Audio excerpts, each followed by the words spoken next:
Okay, very good. Good evening, all of you. Thank you for your patience. We're working through some technical issues. So good evening. Welcome to our regularly scheduled meeting of the Zoning Advisory Commission. It is, in fact, June 5th. Call this meeting to order. Jason, will you be taking order? Yes. Please. Christ is excused. Lorman? Here. Mulligan? Here. Norton? Here. Russell? Here. Zucchero? Here. All right, very good. Thank you. Commissioners, in front of you are our meeting minutes from May 1st. I'll hear any modifications or comments you might have or entertain a motion for approval as submitted. I'll make a motion to approve the minutes as submitted. I'll second. Very good. We have a motion and a second. Jason? Lorman? Aye. Aye. Russell? Aye. Zucchero? Aye. Mulligan? Aye. Okay. Those minutes are approved as submitted. So this evening we have 5 items on our agenda. We've got 2 action items and 3 public hearings. We are going to be going in order. So those of you that are here, you've got the agenda. You can see your particular item. We're going to start with item number 1, minor subdivision, North English Road, a plat of survey, et cetera, et cetera. Is our applicant here this evening? I'm sure he is. All right, come on up.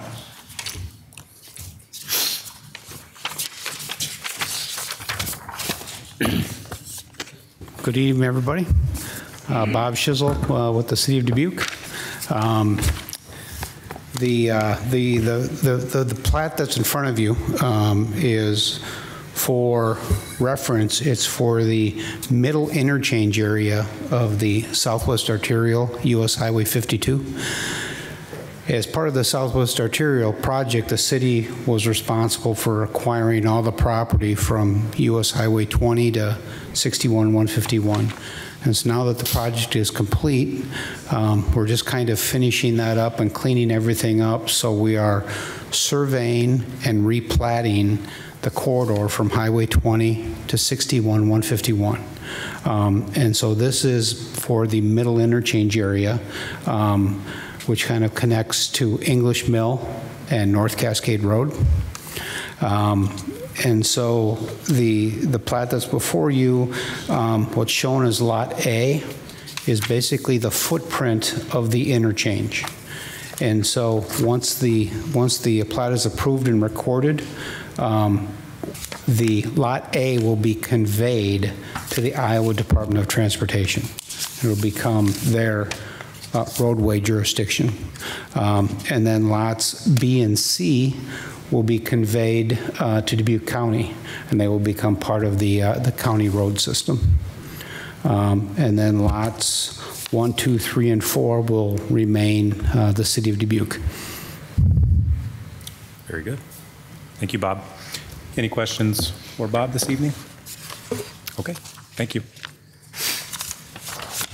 All right, our staff report this evening is Wally. Yes. Good evening, Chairperson and Zoning Advisory Commission members. Wally Wermott, Planning Services Director. So just as Bob has indicated, this proposed plat of survey of Old Reckling subdivision number 3 would subdivide the existing 193.3 acre property located at the intersections of North English Road, North Cascade Road, and the Southwest Arterial. I think the plat that we have shown here kind of summarizes it very well. First of all, we'll apologize. The screen up here is not working. That's what we're trying to figure out. But there, you can view on both sides in the chambers here the maps that we'll be pulling up and all the items that we go through the Zoning Advisory Commission. As part of the platting process, this is really to establish the right-of-ways for the Southwest Arterial. And as the result, the red area, as Bob has indicated, would be conveyed to the Iowa DOT for their ownership and jurisdiction. The blue areas will be conveyed to the Dubuque County, because this plat is actually located in the county of Dubuque. It's not located in the city of Dubuque. And the areas in green will be retained by the city of Dubuque as a property owner. It won't be right away. These will actually be 4 buildable lots. for future development at the intersection. The reason why you're seeing this before you tonight is because it's a subdivision within 2 miles of our corporate limits, and the state of Iowa code allows municipalities within 2 miles of their corporate limits to review subdivision plats. That's all I have, unless you guys have any questions with regards to this. You would review it and make a recommendation to the city council. Okay, pretty straightforward. Any questions for Wally? Seeing none, I'll entertain a motion for approval as submitted. Mr. Chair, I'd like to make a motion to approve the plat of Oberbrocken subdivision number 3 as submitted by the city of Dubuque. I'll second. Okay, a motion and we have a second. Jason? Norton, Aye. Russell, Aye. Zucchero, Aye. Lorman, Aye. Mulligan. Aye. Okay, that motion passes. That will go before city council on June 17th. Yep. Thanks, Bob.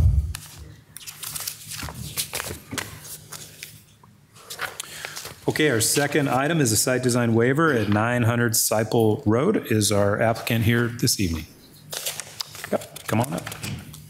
So we'll ask that you state your name, your address, and what it is that you're after. I'm Joe Delaney. I'm the owner of Sipel Road Storage at 900 Sipel Road. And are all you familiar with it? Have you driven by the units? Okay, if not, I have some photographs. Yep. First, I'm requesting a 5-year pause to the requirements. My plan file calls for buildings to be erected where there's currently parking. And if these changes are implemented, when the building construction does happen, I would just have to tear everything out. In the interim, before the building continues, I would like to explain why my business is meeting the spirit of the code for each of these citations, if not the letter. The first citation is for screening along the campers, both where there's residential and along the street. I understand why the code exists, to keep eyesores away from neighbors and from the traffic, but I don't think mine qualifies in that way. It's not a whole lot different than driving by a car dealer's lot. There's campers over $100,000 in there, and I don't think it matches the requirement, when it talks about storage of raw or finished goods, materials, and equipment. I think I've planted a lot of attractive trees and kept my site equal in landscaping to any other business along Sipel or Chavanel. My customers appreciate that, and I think you have the attachment where I have some of my customers wishing that it just stays as is without the screening, and then also a petition by my neighboring people that I've got 100% of them saying that they would just like it to stay as it is. They won't want any more screening or trees. The second citation is for site lighting. I have lighting right now there on wooden light poles, and the citation is to have them replaced with street poles. My electrician did not know that, and he was not aware of that at the time. And I do not think that the wooden light poles look too unsightly. If there is an issue, that people do think that is that way, and I haven't had any complaints, I wonder if we could compromise that the light poles that are nearest the street to have those changed to steel poles instead of wooden poles. The third item is for the asphalting of the access driveways. Again, I know the reason the code exists is because you don't want just a gravel driveway in the middle of the city where there's always clouds of dust coming up. However, my lot is used by campers. They're all going about 5 miles an hour.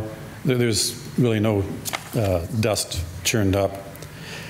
And just an aside, I know City of Dubuque likes to keep the stormwater impact as little as possible. So if I did pave these, I would be adding 40,000 square feet of non-permeable surface area. And I'm completely on board with the city wanting attractive development. I want that also everywhere around me. but I think I currently do match everything that's along the west end. And I received many compliments from customers and passerby that these are some of the nicest storage units they've seen. Okay, very good. Any questions for? Yes, Carrie? I have a question. You mentioned some future construction there. I didn't fully understand the plan. Right. So where each row of the campers are, the plan is to put a building there. And I've just been adding buildings one at a time as demand allows. Okay. Thank you. Yeah. To follow up on that, when was the last of the buildings built? Recall? November of 22. Thanks. Any other questions? Okay. Thank you. All right.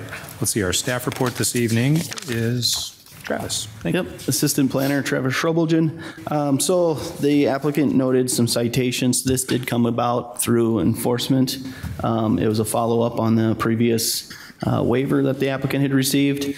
As you can see in the computer screen there, the previous request. So first of all, we do have an approved site plan. It has 9 buildings on it, storage buildings on it. It is all planned to be hard surfaced. Increased runoff is not an issue. There's a detention basin built into it. So that's just some background. So as the applicant purchased the property and is developing it one at a time, in 2019, 2020, he began storing in this area to the north. As you kind of see there. And when he did that, he kicks in the requirements for outside storage, exterior storage. So that would include screening from the neighbors, from residential uses, residential districts, and from the right-of-way. It would also triggered the hard surface driveways where the yellow is shown here. And it also triggered you have to light your site. So in the interim, because the plan always was to complete it, there was a middle ground found during that waiver process in 2022, or 2019, 2020. So they gave him this timeline to proceed with, and that's to take care of the enforcement from 2019, 2020. As we all know, COVID-19 happened, so he fell behind on his process and completing the development. 2 of these buildings have been completed and hard surface has been added to these bottom 3.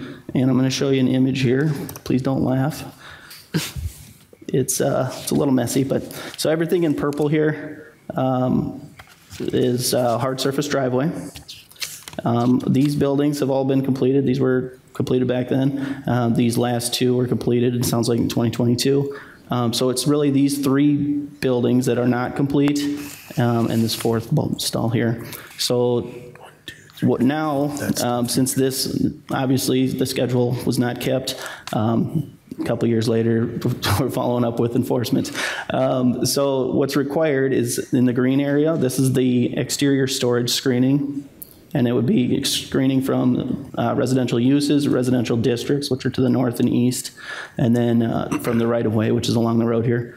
There would also be a screening requirement, a gated screening requirement, and then he's also storing to the south of the property, which was part of the approved plan, and he shows a fence here as well, or screening.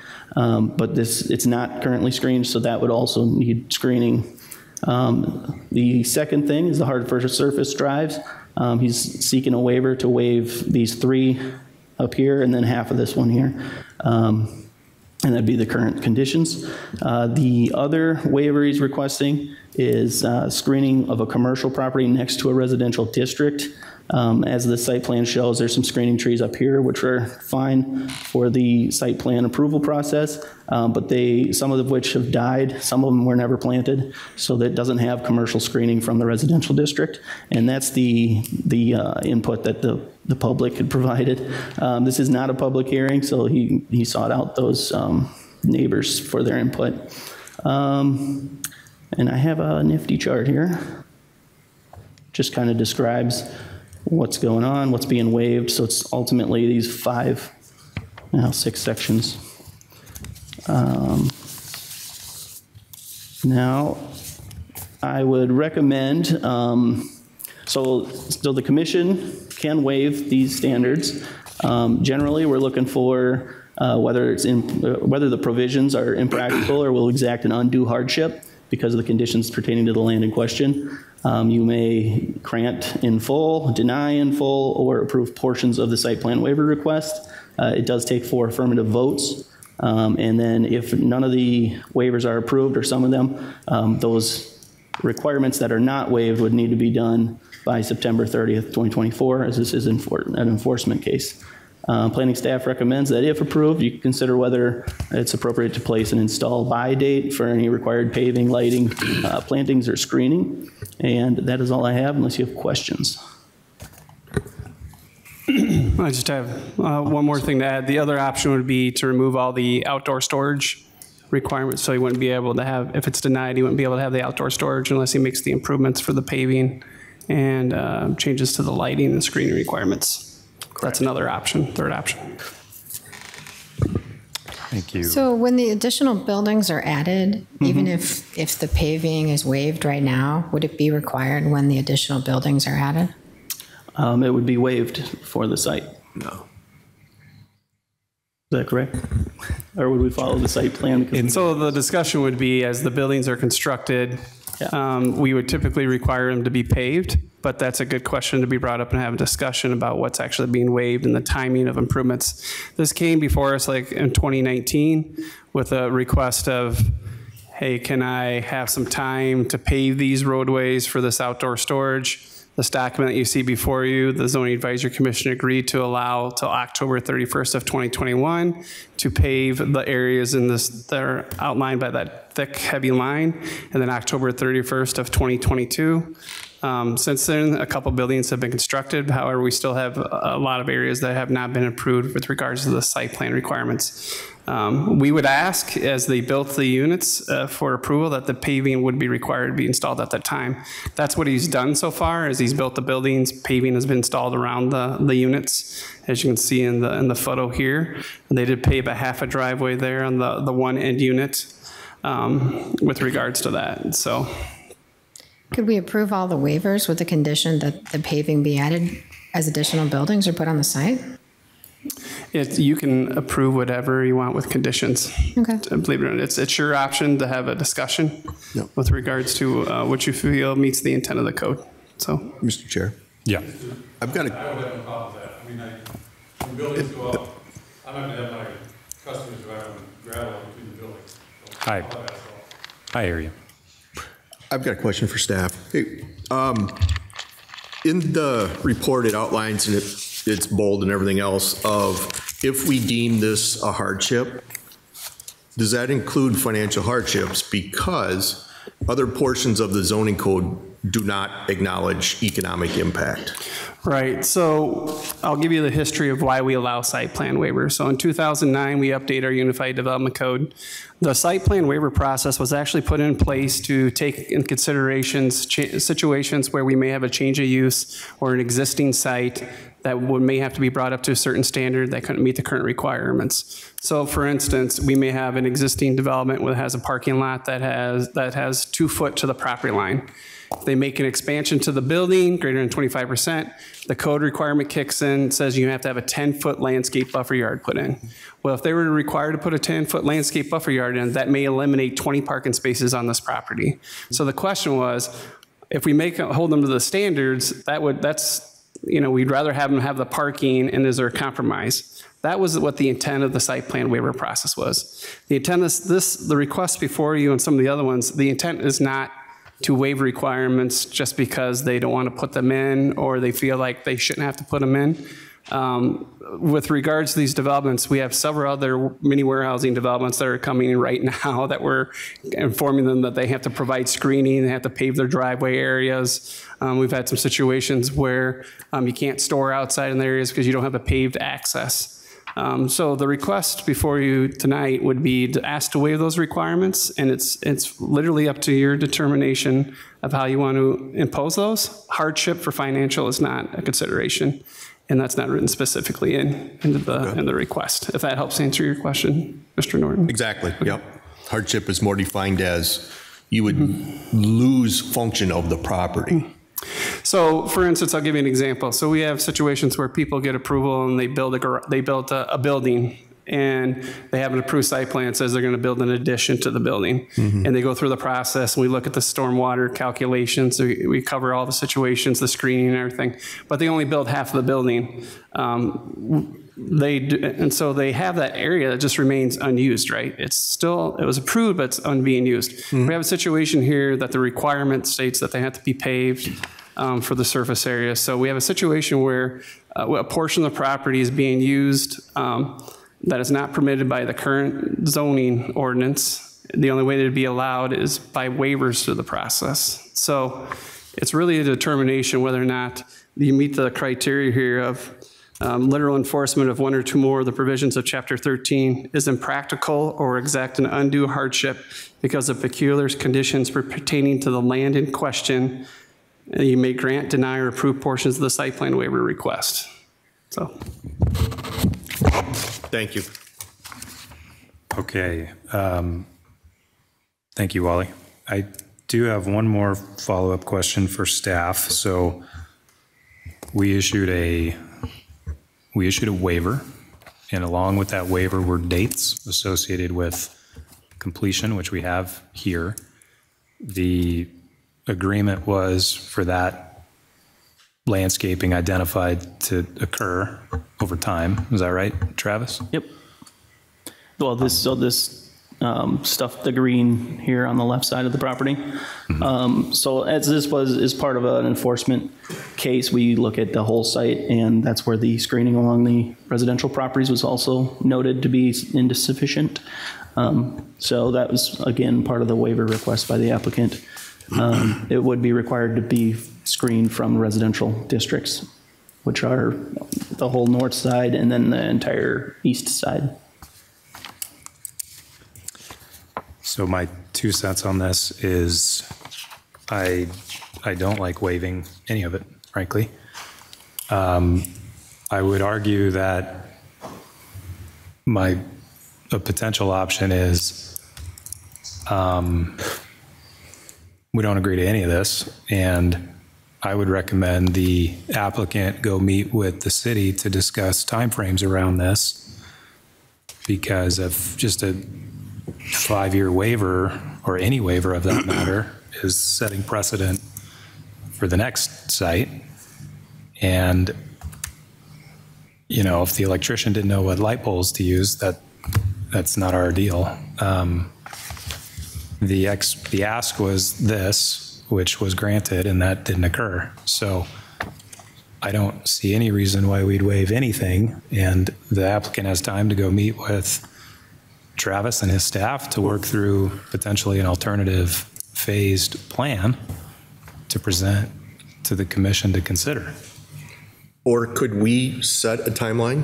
Yes. We could just say, okay, we could extend it 2 years, 5 years, 10 years, whatever number we pick and agree upon. Correct. Okay. I guess ultimately, I'm sorry, I'm jumping in on you, Matt, here. No, you're fine. I feel like we have a plan. We had a plan. It didn't happen, and the ask is to waive everything. I feel obliged to approve nothing until a plan that satisfies something is presented. We're not satisfying anything here other than kicking the can, so either we table it and say go back and figure it out, or reject it, or set a date. I mean, the date's going to be somewhat Arbitrary? Yeah. Oh, exactly. I guess I follow your sentiments exactly. What I would recommend is we just decide on a date if we want to extend it. Otherwise, because I agree with you, we're setting a very, very bad precedence, in my opinion. Yeah, There are additional feelings, thoughts? Well, we did receive comments from the clients of the property, the people who put their campers there, saying that they liked it visible, at least from the road. Sure. That's all. Yep. And the current property owners don't seem to mind there not being something there, but I don't know if it's smart to just leave it that way forever. You know? Yeah, I mean, the enforcement process, my understanding is it's generated from a complaint. Is that true still? It is, but this is a follow-up to the previous waiver. So this is just a follow-up to site So when plan. we have a site plan and we review a site plan and we go out and we do inspections on it, if it's not in compliance with the site plan, then we have to follow up on it. So just to answer one of your questions, Mr. Chair, if they were to come back to us, we would inform them they'll have to pave and they'll have to put the buildings up, or they're going to have to remove the outdoor storage and put the screening. That's how they would comply. So the only timing of the phasing would have to be what your guys decide on. We would not tell them how we would phase it. That's a decision that would be by you, if you're willing to allow that. I So- understand that. What I'm suggesting is I don't know what the timing is. That's for the applicant to present. If I say 12 months and we decide that's acceptable, so be it. But I would feel better if the applicant presented that plan thoroughly, saying, we'll do, as it is here, we'll do this building on this date and this building on that date. I understand the some issues arose in 2020 and 21. I get it.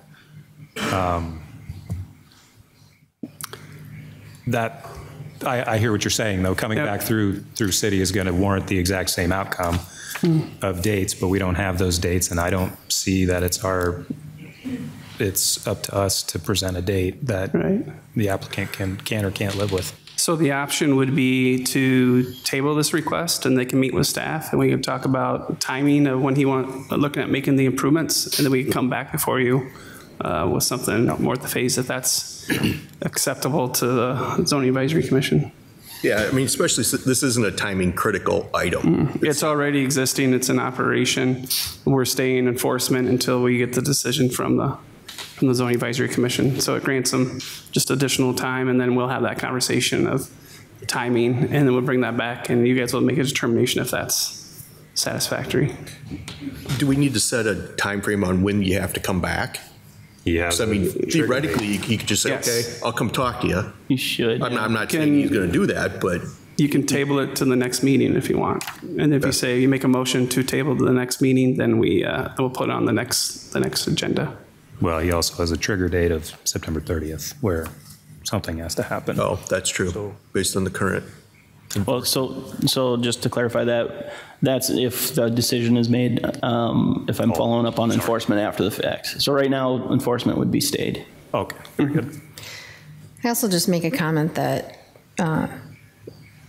the permeable surface area that's there is not necessarily better than pavement. If it's dirt, that's not what we want running into our streams. So that's all. Well, even that, I mean, I'd argue that asphalt, if you start looking at runoff values and all this fun stuff, there's very little difference between compacted stone and asphalt paving. It's like a CN of 98 versus CN of 94. Yeah, gravel's kind of in a little bit of a purgatory in that it's not hard surface and it's not permeable surface either. Yeah, I would argue from a hydrologic standpoint, it's hard surface. Right. From a zoning standpoint, it is not. We appreciate that. Well, for the commission, I would personally have a hard time recommending waiving any of this. And therefore, I think it would be wise of the applicant to meet with the city and adjust the ask here. And so I would suggest we consider tabling this to the next meeting or the meeting after, whenever the I applicant think wants to get it together. Given the timing of when you need to have stuff turned in for the next meeting, Yeah. I think it's advisable to push it back to August. Push it back to when? August. Sure. Okay, well, Rich, would you like to make a motion then? Yes, I would move to table this item until the August 2024 meeting of the Zoning Advisory Commission. Okay, do we have a second? I'll second that. Okay. Russell, Aye. Zucchero, Aye. Lorman, Aye. Norton, Aye. Mulligan. Aye. All right, that motion is tabled, or that item is tabled until August of 2024 for our next meeting. All right, we're going to move on to our first public hearing to amend the PUD at the Kennedy Mall, 555 John F. Kennedy Road. Is our applicant here this evening? Very good. Ask you state your name, address, and what you're after. My name is Justin Somerville, 5577 Youngstown Warren Road, Niles, Ohio, 44446. So today, my name is Justin Somerville. I'm a development engineer for the Farrell Company. We are owners of the Kennedy Mall complex. We are here today to present an amendment to the existing Kennedy Mall PUD ordinance. This ordinance was last revised in October of 2003. This was over 20 years ago. The modern era has changed since then. This was before iPhones, Facebook, Amazon, Uber, the Great Recession, the pandemic. The list kind of goes on and on. We believe that business standards have changed dramatically since 2003, and we believe that this ordinance is now too restrictive for us. And we want to let Kennedy Mall to continue to evolve with today's restaurants and entertainment standards. The fact of the matter is, there is no secret with this that malls across the nation are dying. And with Kennedy Mall being a significant mall, it was the first enclosed mall in the state of Iowa. We believe that this is a very important mall, not only to the city, but to the state as well. And we believe that it should be protected, and we want to just continue to redevelop as we can.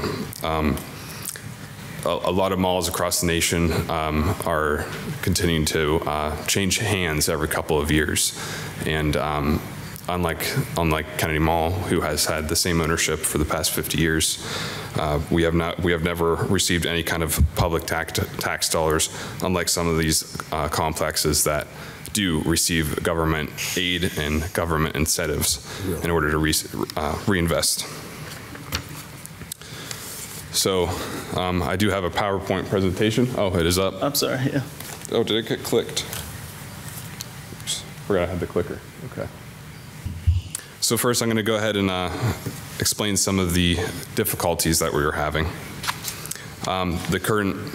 The biggest issue right now is signage. Signage plays a crucial role in all of our commercial leases with national retailers. It is often a determining factor for these retailers when they're selecting mall sites. Tenants must maximize their maximize the size of their signs to ensure that they have proper visibility. And this obviously helps attract prominent retailers, such as Home Goods. As you can see on the photo, this sign is vastly undersized to compare with their storefront. It actually looks worse in person, in my opinion. This is probably the smallest sign in Home Goods' entire portfolio. I wouldn't be surprised. We've done a couple Home Goods in a lot of our mall complexes, and I have yet to see a sign this small. And this is actually the largest they can go. The current regulation only allows for 100 square feet. They actually wanted 195 square feet. And there's a lot of adjacent tenants, such as Dick's Sporting Goods, Best Buy, BAM Bookstores, Phoenix Theaters. They all have signs that are much larger than this one. So we don't think it's very fair to Home Goods to be next to these very large signs, and theirs is very small, and it just doesn't make it very prominent. It's not. We don't think it's very fair for them.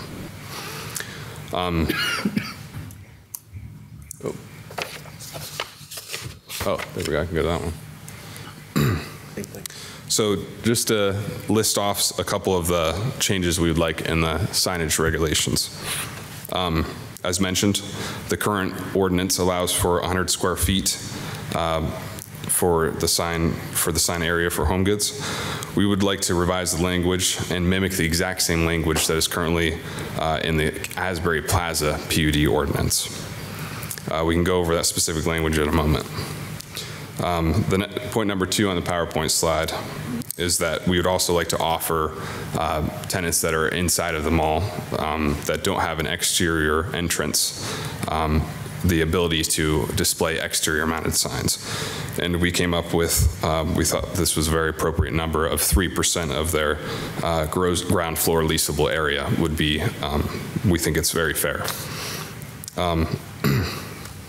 Most of the other sign regulations that we were proposing today directly mimics the existing Asbury Plaza PUD ordinance. The language on the PowerPoint slide is very small, but the only item on there that is different from Asbury Plaza PUD ordinance is item number D5, and that's the to allow interior tenants the ability to have exterior mounted signage. Obviously, that's not really a problem at Asbury Plaza because it's kind of a singular, area, but. A lot of these ordinances would allow places like Home Goods to display a sign of 195 square feet, which is what they would like from us.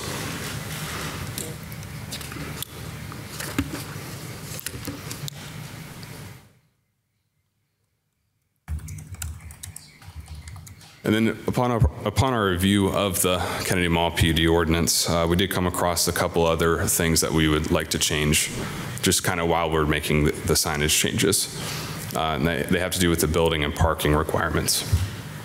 So the existing Kennedy Mall PUD ordinance only allows for 82,000 square feet of building expansion. We did utilize 45,000 square feet of this with Best Buy and Texas Roadhouse, so we only have 45,000 left. We would request that the maximum building area just be eliminated. The second is there's a minimum parking of 2,675 parking spaces. I think we're somewhere around 2,800. We would request that also gets removed, and we would only utilize a parking ratio. And we would request that the parking ratio be 1 stall per 300 square feet.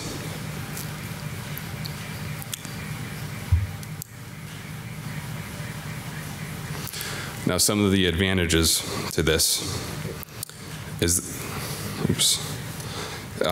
that this changes in the PD ordinance will allow the mall to market and attract, again, national retailers without having other centers, such as Asbury Plaza, have a competitive advantage against the mall. By updating the parking requirements, the mall will have more potential for future development. And this would allow flexibility and creativity to redevelop the existing mall without being bound to the current configuration. This will also allow developers and tenants to continually reinvest in the Kennedy Mall property for all uses, including but not limited to retail, service, dining, and entertainment for years to come. And then this is just a site plan of a current Kennedy Mall configuration. And I just want to include this in case you guys had any questions. We can kind of refer to this plan. And then I do want to let Bill say a couple closing statements, and then we can answer, of course, any questions that you guys have for us.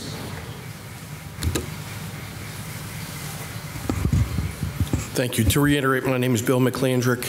I'm the Senior Vice President of Leasing and Legal for Cafaro. I started with the company approximately 24 years ago, and the first market that I got to handle was here in Dubuque, so it's always been a special place. It is so for our company, too, having developed the first enclosed mall in the state of Iowa, as Justin stated. He's correct in saying that malls across the country in Iowa has not been spared in other portions of the state of malls dying, malls changing hands, not having the level of continuity that we've enjoyed here at Kennedy Mall. There are absolutely no secrets, particularly to the people in this room, and particularly to myself, who is responsible for leading a team that finds the next new tenant for Kennedy Mall. Kennedy Mall is just a mere fragment of its former glory. That has nothing to do with Kennedy Mall and or the people, the support from the people of Dubuque. Companies like Yonkers and companies like Sears went out of business, not because no one here in Dubuque supported their stores. It was a national problem, private equity and other things like that that get in the way and take those things out from under our feet. But what it does is cause us to have to continuously reimagine and reinvent. Home Goods specifically was looking for a site here in Dubuque because the TJ Maxx, which is part of the same company, is successful out on the Northwest Arterial. In order to do that, we had to undergo a massive investment in order to move Books A Million during their term, cut out a piece of the former Yonkers, and then backfill that with Home Goods. Similar to the malls in our portfolio now, Kennedy Mall is not going to look in the same frame that it is from now for the next 50 years. The ability to redevelop and not only to have a competitive advantage, or not be, I should say, as a competitive disadvantage, is not just necessarily in Dubuque. There are several options for people in Dubuque that are equally as good as what we have at Kennedy Mall, but we're competing against sites in other states, and particularly here in a tri-state area where stores are selecting sites and things like signage or ability to extend the building or the parking is impacts our ability to develop. As you can see on the site plan, there are probably spots out there that unfortunately haven't been parked in decades. Those are development opportunities where we can try and meet the needs to kind of build the best mousetrap to fill the needs of the people of Dubuque. So I think Justin did a good job with the nuts and bolts. I just wanted to actually just take a few minutes and let you kind of know the why. What's the practical matter? I think the most important thing that I really would like you to consider also is we're not looking by any means under any circumstances to develop Kennedy Mall willy-nilly without any approvals or reviews of anybody. As a 50-plus year citizen with our business in Dubuque, we expect that we'll have to get the proper approvals for signage and other things that everybody else, every other business in Dubuque has to get. We just want an opportunity to kind of modify and amend the current PUD in order to allow us that flexibility without having to attempt for a variance each time we need to redevelop. Thank you. Very good. Thank you, gentlemen. Anything else to add? No. Any questions if you guys have any. Okay, very good. Any questions for Justin? Thank you. Yeah, I have one about the signage was proposed was 3% of the gross leasable area of a tenant? Is that? Yeah, so I kind of worked with Jason here on that, and we kind of came up with a 3% rule. I gave him a couple of examples of interior tenants inside of the mall, and we both felt that that was a reasonable number. It wasn't too much. I was going to ask for an example. I think I did Alta, and I think it was around 150. I think I'm actually being a little bit high with that, but I think it was around 150 square feet. Yeah, so Justin provided several examples that are included in your packet. Lens Crafters, which has a leasable area of 2,767 square feet, would be allowed 83 square feet of signage. Bath and Body Works has 3,134 square feet of leasable area. They would get 94 square feet of signage. American Eagle has 5,600 square feet of leasable area. Would be allowed 168 square feet of signage. Victoria's Secret has 7,234 square feet of leasable area. Would be allowed 217 square feet of signage. And this would be determined by the developer. It's not the case that all of these businesses would suddenly be applying for this amount of signage. They would work through the development company to allocate that signage. We don't want our mall, the outside, to be covered with signs by any means, but we just wanted to allow and potential for certain tenants to maybe have that ability to advertise their business outside the mall. Can I add something, please? Yeah, go ahead. Great. Just to add kind of the purpose behind this, So if you look at the configuration of the mall, the last thing we want to do is make this look like the Las Vegas Strip. That's not the intention. When you're working with a certain configuration and you have challenges to work within the building or even a reasonable expansion of that if the cost is correct, then sometimes you're marketing to retailers that say we only take exterior only locations. So if you can work a creative deal with them to say, I have a site that is primarily interior, notwithstanding, you have a right, based on your square footage, to have an exterior representation to let the customer know this is the entrance where you are located, is the primary purpose for that ask. So the signs that we're talking about are primarily on the building, but they could be standalone signs as well? Yes, ma'am. Okay. Sorry, what do you mean by standalone signs? Signs that are not attached to the building. We're talking. No, wall-mounted signs. Yeah, they would just be wall-mounted signs This as well. is only about building and wall-mounted signs? Okay. What would the current requirement be, or the current maximum ratio of signage to floor area be? So the way the current PUD is set up is it applies C3 general commercial sign regulations, which allow 100 square feet per business in a multi-tenant property. So each business in the mall that has exterior frontage is allowed one 100 square foot sign. Okay, did you say, like, what was it? Home Goods. Which one? Home Goods would be a good. Home Goods is the one that's at 100 right now, but if you compare that to, I think it was Dick's. What's Dick's sign at, like 300, you said? How did? I actually had it on the slide. I think it was 237. Okay, so they're already 2.3 times over the ordinance then, right? Mm-hmm. Yeah, I mean, I'm just... There are some signs that are non-compliant. Some signs receive variances. Other businesses have requested variances and been denied, such as Home Goods. Okay. Let's. So there is a process to handle. The way the process is set up currently is that requests for additional signage are heard by the Zoning Board of Adjustment. Yep. Okay. I'd like to push this into the public hearing part, if I everybody's apologize. okay. Okay. So Justin, let's take a seat, and I'm going to open it up for public hearing, okay? Okay. So with that, this is a public hearing. I'm going to open it up here in a second. You'll come up and state your name, address, and whether you're in favor or not. So I'll open it up for public hearing. I'll lead you through it. Okay. We do have one. I'll probably start with the imagery. Right here. Yes, sir.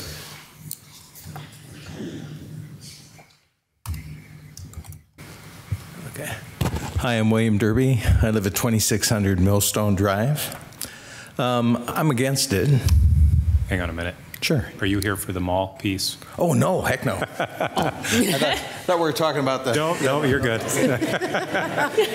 That's all right. I thought I knew why you were here.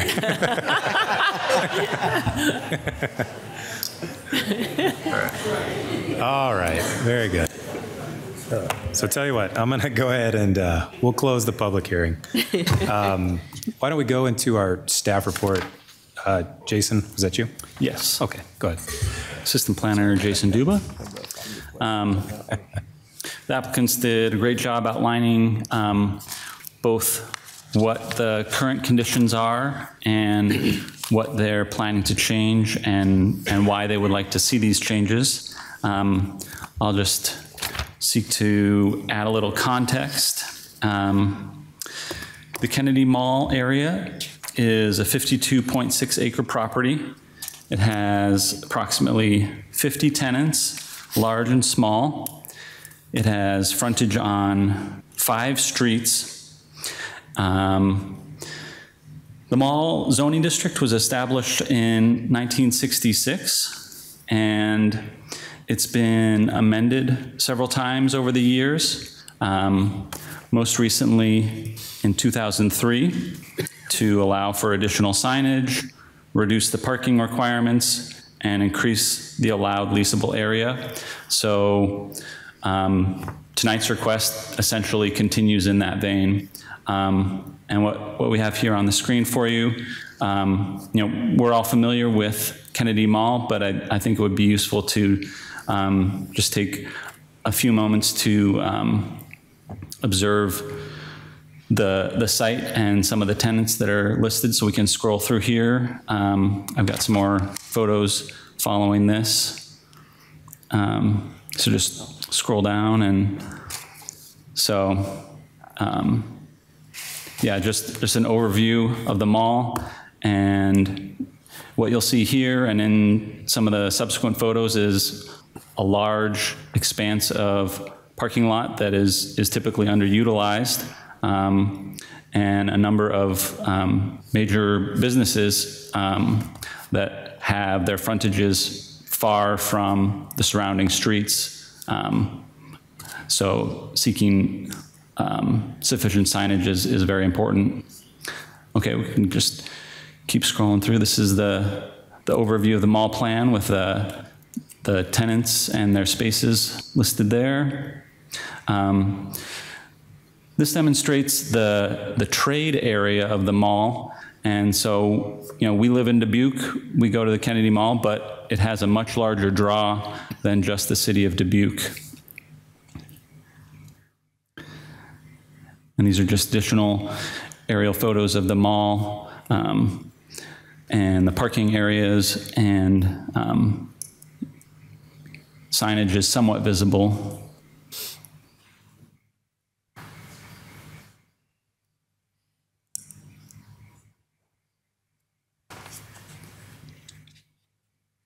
Yeah. Okay. Okay, and then we'll get to this point, but this illustrates, or this is a photo of two signs on what's known as mansard roofs, and the City of Dubuque sign code does not allow roof-mounted signs, so part of what we're hoping to correct with this PUD amendment is to state that mansard roof signs are allowed. Okay, thanks for that visual overview. We talked about the 100 square foot wall sign allowance, which is what the C3 commercial district uses.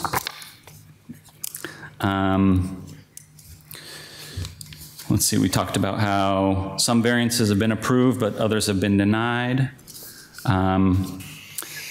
As Justin discussed, the bulk of the request is to change the sign regulations to mirror Asbury Plazas.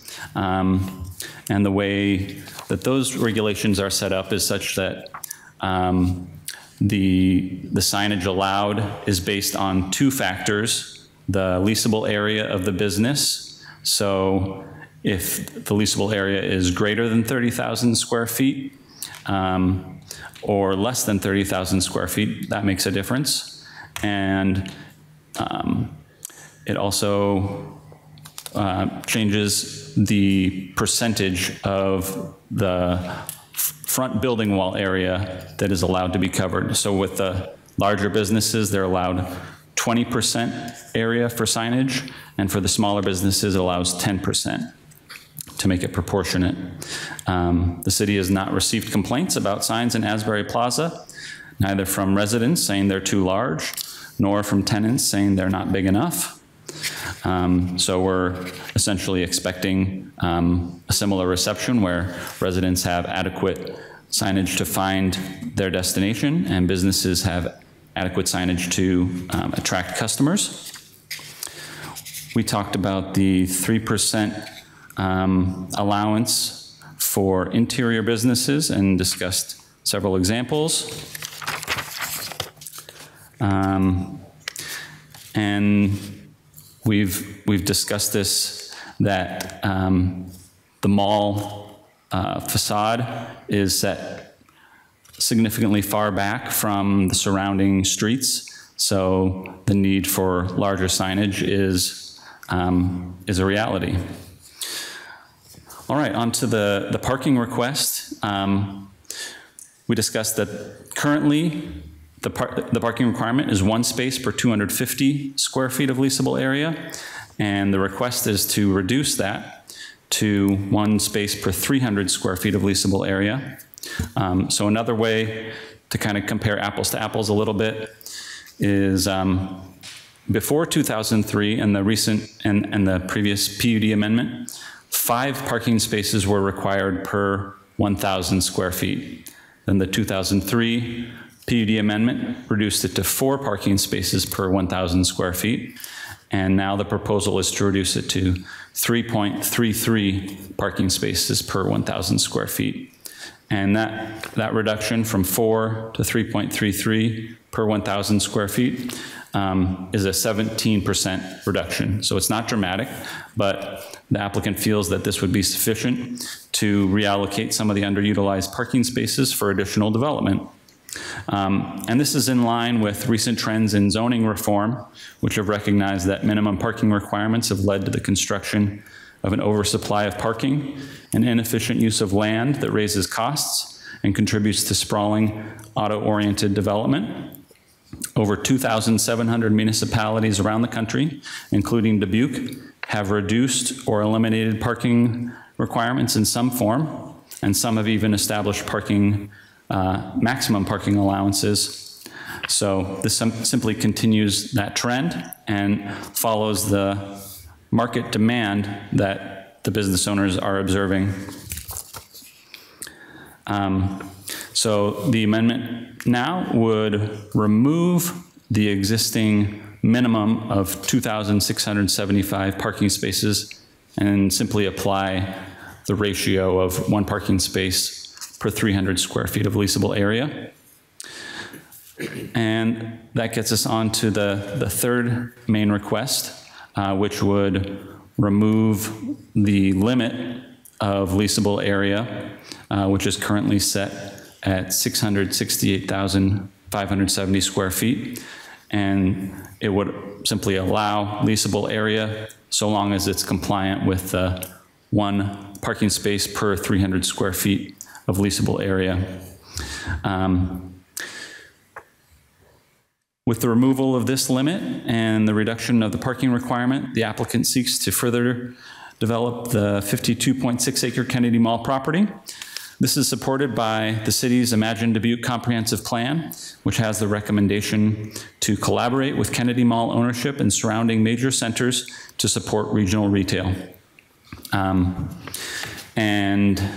as Bill mentioned, all developments within the PUD require building permits through inspection and construction services, and developments that modify the site or any new construction would require a full site plan with review and approval through the city's development review team. Thank you. Thank you, Jason. First of all, any questions for staff? Yeah, I've got one additional question. So I'm all in favor of making the requirements, the bulk requirements, signage, parking, et cetera, compatible with Asbury Plaza. I mean, to me, we're splitting hairs if it's an enclosed mall versus a strip mall or whatever we want to call Asbury Plaza. I don't want to insult them, but essentially. Anyway, are these requirements essentially compatible, straight numbers to numbers? Yeah. The main features of the Asbury Plaza requirements are for businesses with 30,000 square feet of leasable area or more, they're allowed 20% of the front building wall area for signage. And for businesses with less leasable area, they're allowed 10% of the front building wall. Yeah, I'm all for making the playing field level. Okay. Okay. All right, I'll open it up for discussion then. I'll start. I think the Home Goods sign is very small, by the way, awkwardly small. So I'm surprised they didn't throw a flag earlier. I think whatever we can do to support that mall and promote additional tenants and interest in Dubuque, however, if that occurs with these changes, I'm all for it. So that's my position on it. Great.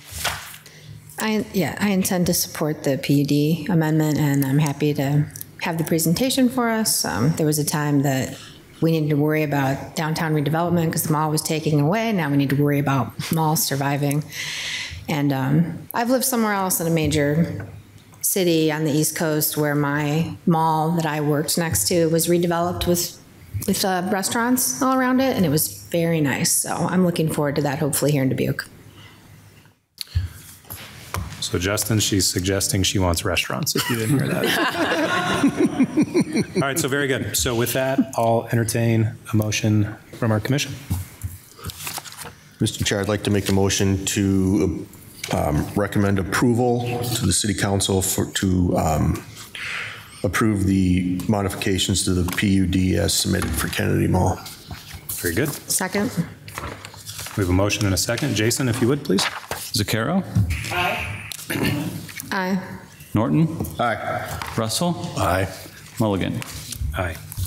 All right, that motion passes. It will go to City Council on June 17th. Thank you. Thank you. All right, our next item.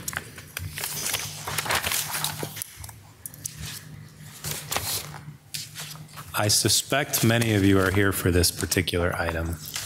So I'm going to just set some ground rules here really quick. So this is a public hearing, and everybody will get a chance to speak, those that choose to.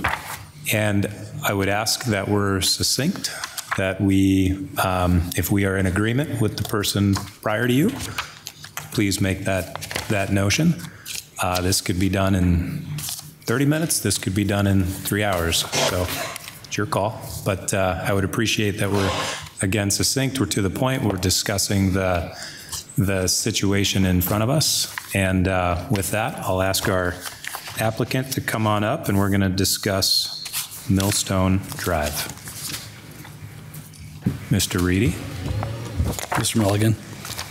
Hello, Pat Reedy with Origin Design, 137 Main Street, Dubuque, Iowa. I'm here tonight on behalf of SB Properties of Dubuque. The gentlemen that own the property are in the audience tonight. We're really asking for kind of a simple rezoning from what is currently a lot that has 2 zoning districts on it. So it's a little bit interesting. The front 65 feet, or the north 65 feet, is actually zoned R3. The south, the remaining portion of it, which is shown in a little bit lighter color on the screen, is zoned R1. And we are asking for the entire property to be zoned R3. There's about 1.6 acres in total. So, you know, a little bit about the project itself, and some of this is a little repetitive to the staff report, but the owner's desire to build approximately 3 buildings back there with 2 units each. You know, I don't think there's really a lot of room back there to do anything significantly larger than that, and the gentlemen really aren't interested in getting into that size of a project. You know, this is in concurrence with the city's comprehensive plan. The future land use map that's included in the comprehensive plan identifies the subject property as multifamily. And I think that's important because, you know, the comprehensive plan and the land use map is really intended to guide future development. And so when you're considering rezoning like this, it's important to rely on that. Existing utilities are out in the roadway right now. They're adequate to serve the property in terms of surrounding storm sewer.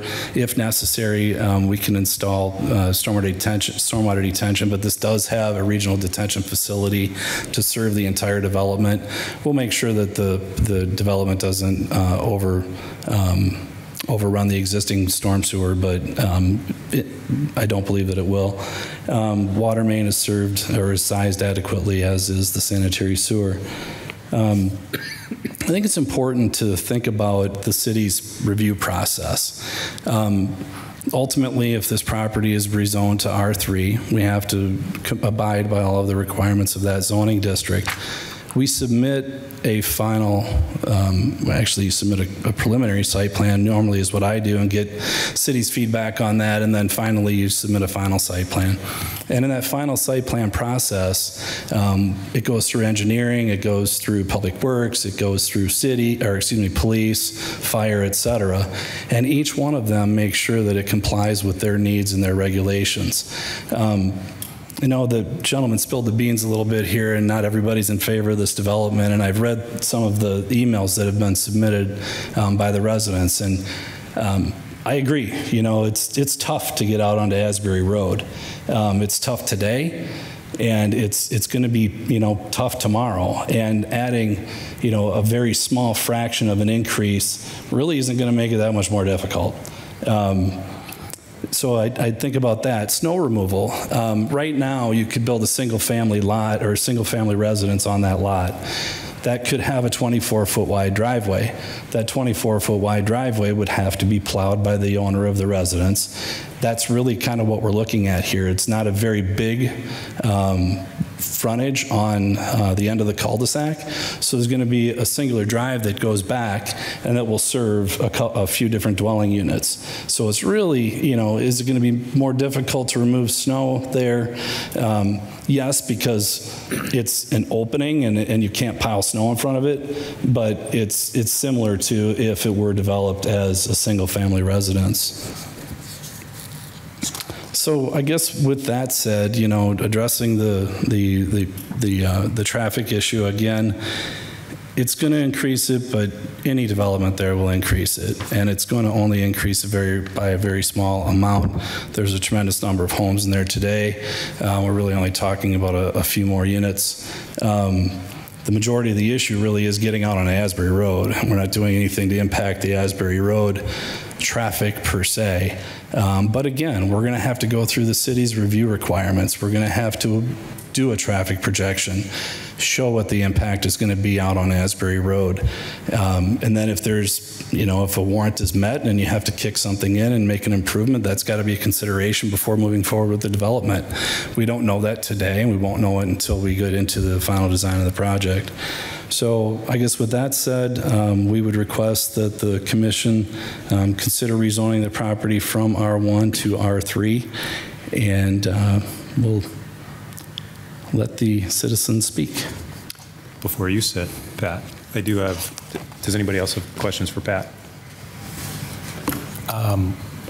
Quantity of units, don't pigeonhole yourself with an answer here, but is there a desired state right You yet? said 3 buildings with 2 units each, yeah. So right now, I mean, just in brief discussions in the back and kind of looking at it, the lot is more square than it is rectangle, so it's very difficult to get a significant number of units on that lot and meet the setback requirements and that kind of thing. They want to build a nice size unit, and you know, some sketches that we've done really kind of focuses on maybe three buildings with 2 units each. You know, I think that no matter what they do back there, it's not like it accommodates, you know, a tremendous number of units. So that's kind of what we're looking at today. Follow up, you're an expert in this area. How many houses could I get back there? You could get 3. I mean, the difficulty is, though, Matt, when you do this is in an R1 zoning district, there's a minimum frontage that must be met. And in order to, it becomes kind of a surveying nightmare where everybody owns a little bit of a sliver, and then you have a shared access easement across it. So that was the reason that we didn't go that route. You know, if you do this as a condominium development, you can have a homeowners association. You know, you can make it attractive to people that don't want to have to be responsible for lawn care and snow removal and that kind of thing.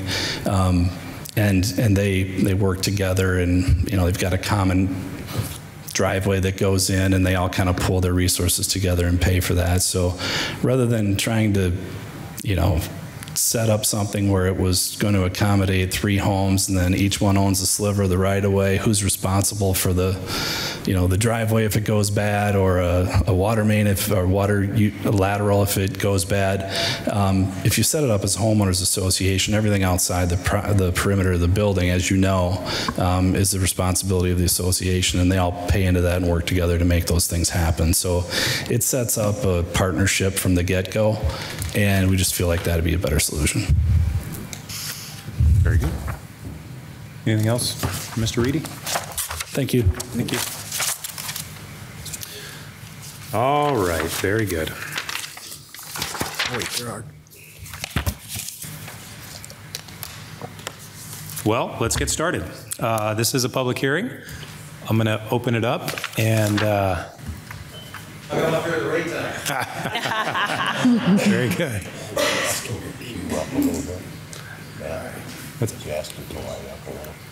Okay, hi. I'm William Derby. I live at 2600 Millstone Drive. I've been there for 8 years. We have had a lot of water issues. Any type of change to that area back there could potentially flood out a couple of my neighbors. They're a little bit lower than I am, but I've seen the water run through there. So if if you do any type of grading or anything else in there, it has to be graded away from that area towards the retirement home. Okay? It's bottlenecked. Okay? It is a dead-end street. There's no way for any type of construction equipment to actually come into the site, not by semi. Okay, if they do, they have to take it off at the street and then go ahead and bring it on into the property. Any parking for those semis has to be done down the road. So any type of large construction would go ahead and pretty much tie up the roadway for quite a bit of time. Like I said, it's a single way in, a single way out. Granted, there's problems on Asbury. Okay, we've all experienced it. Okay, but the thing is if you don't live there, and granted there's only 6 units, multiply that by 12 cars, or excuse me, by 2 cars each. Okay, that's at a minimum. So that makes 12 more cars going down that street. As far as anything else, like I said, I'm against it. I've seen what it's done. I know that it's been tried before to get rezoned, which didn't go. So that's all I have. Thank you. Thank you, Will. I would ask too, if you are going to come on up. Yep. Oh, come on up. Maybe if it's on your mind that you want to speak, maybe we'll try to queue up along the wall over there just so we can move through it. I'd appreciate that. Good. Good evening, everyone. My name is Mike Fitzpatrick, and I live at 2585 Wheatland Drive. My property almost abuts up to the back of the property. And just to give you a little bit of a history lesson, and I've got all the old sheets. I've been there, I think I bought it in 2004, the lot. In 2004, they wanted to rezone it. In 2005, they wanted to rezone it. In 2009, they wanted to rezone it. And every time they go to rezone it, they tell us one thing and they do something else.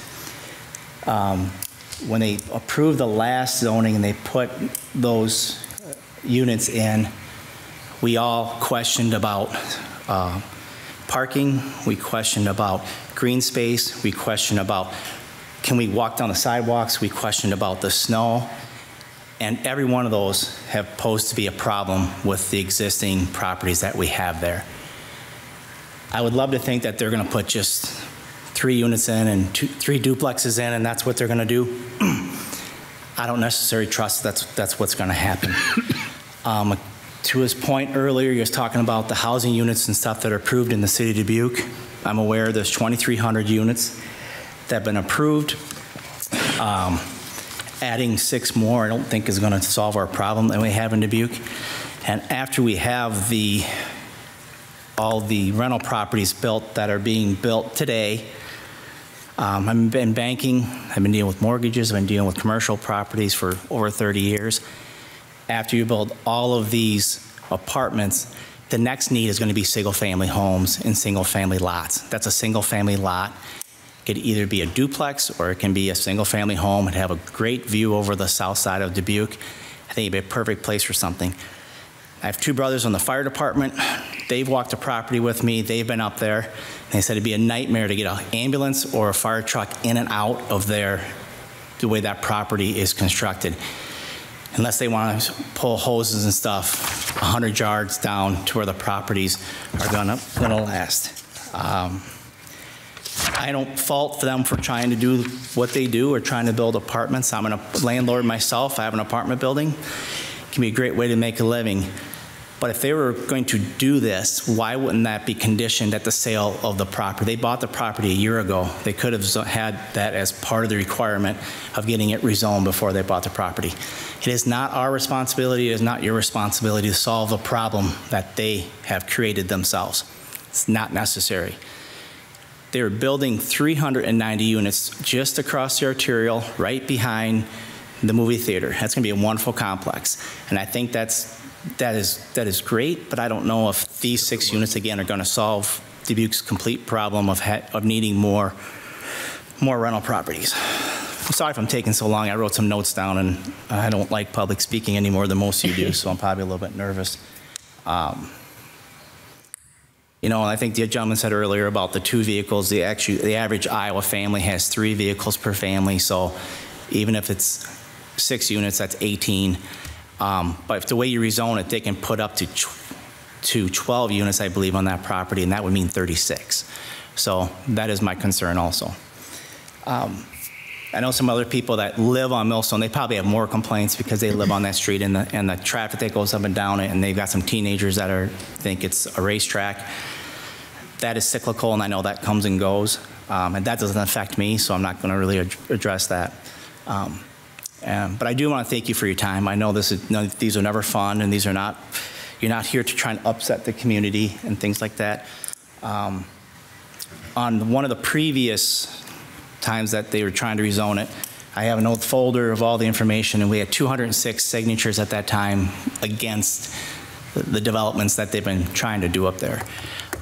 At the end of one of the developments, again, they tell us one thing and then they do another. They promised us, we'll put this in there and we're going to put a park. There's going to be a park up there. We have yet to see a park. So when are we going to get to the end of this and just leave it where it is? No one wants something constructed on that land more than I do, so that it's done and completed and someone else doesn't do anything different. But from the very beginning, when we all bought their lots up on that property, that was all supposed to be part of this subdivision, and it was single family and townhouses up against the arterial. Then someone came in and bought the back portion. I think it was phase 4 or phase 5 of that subdivision. And conveniently, when that was bought and sold, they did not record the covenants that we had placed for the rest of the neighborhood. So they don't have to have the same roof pitch. They don't have to have stone. They don't have to have any of the things that everybody else had to do in the subdivision. I just think we have been through enough. We just would like something built there that is conducive to the neighborhood, that can contribute to the neighborhood. I don't think anyone in this forum is asking you, not in my backyard. It's in our backyard. We just want something that joins in with what else is there. All the little sixplexes that are on that thing, the kids have no place to play. They have no place to go. They're on the streets on their scooters. They're on the streets on their bicycles. And it's just going to add to a problem that we already have. Again, that's all I have to say, and I thank you for your time. And I ask you to vote no against rezoning it to R3. Thank you very much. Thank you, Mike. I'm following your directions. You're doing good. Yeah, there is a little button there if you want to slide that down, by the way. The black button down below, you can push and it rises. Yep. Oh, I'm okay. It goes up and down. I'm not going to be here that long. I sent an email to you saying that I lived on, I'm sorry, my name is Patricia Judge, and I live at 2364 Harvest View Drive. Harvest View Drive is the street that goes on to Asbury. Millstone, Hilton Springs, and Wheatland all feed into our street to get out. There should be other ways, and there is one little street that somebody could use to get over to Matthew John, but it's inconvenient for the majority of the people. So I figured that there's probably 180 homes, and everybody has 2 cars. So, no, I think it was 90 some homes, and 2 cars at least. and at least 2 trips a day. So we've got a lot of traffic that goes through there. We just really don't need any more. And getting on and off of Asbury is an issue, but I'm worried about our street. So thank you. Thank you, Patricia.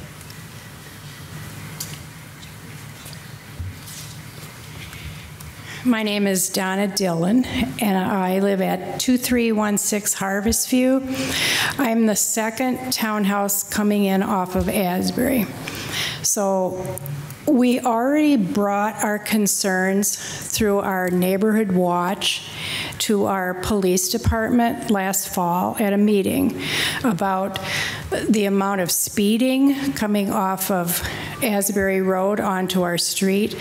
I live, as I said, the second building off of Asbury.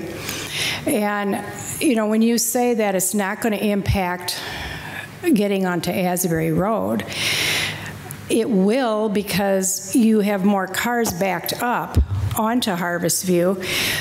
The people that are right on the corner are not going to be able to get out of the street. It's really bad right now. I live the second building, and I have to wait most of the time because people can't get out of onto Asbury, and so we're all backed up.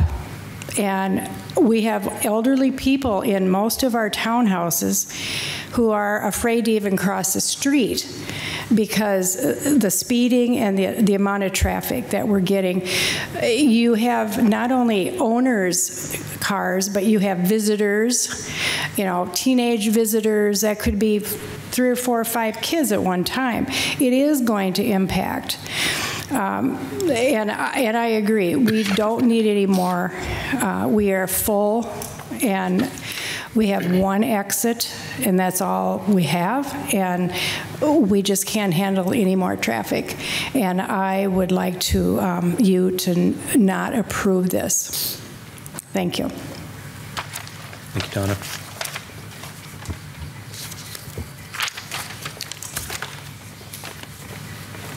I'm Diane Berquist, and I live on 2695, right on the cul-de-sac, and my property butts right up to where the road, access road, I assume, is going to go in. Last year was not a big snow year, but the snow that's in my yard, I had to put a sidewalk to complete that cul-de-sac, and it's not the city's fault. There's no place for the snow. They just push it. I can't get my sidewalk. I have a fire plug and a manhole in my front yard. I like to keep the sidewalk clean in case they need to come. I am against multi-housing. I don't know where they'll go with the snow. I'm going to get all the snow instead of divide it after that road goes in. It comes straight up the driveway. The people don't have, I mean, when cars are in the street, all that extra snow gets plowed up to my corner. Anyway, I would ask you to vote against multi-housing too, please. Thank you. Thank you, Diane.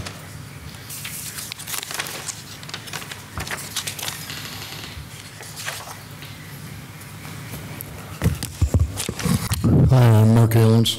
I live at 2505 Wheatland Drive. Can everyone hear me? Yeah. Gotcha. Okay, thank you. I didn't think I'd be here again after many years ago we fought this same issue in reference to the zoning. The planned development for that area back then was zoned as it is today.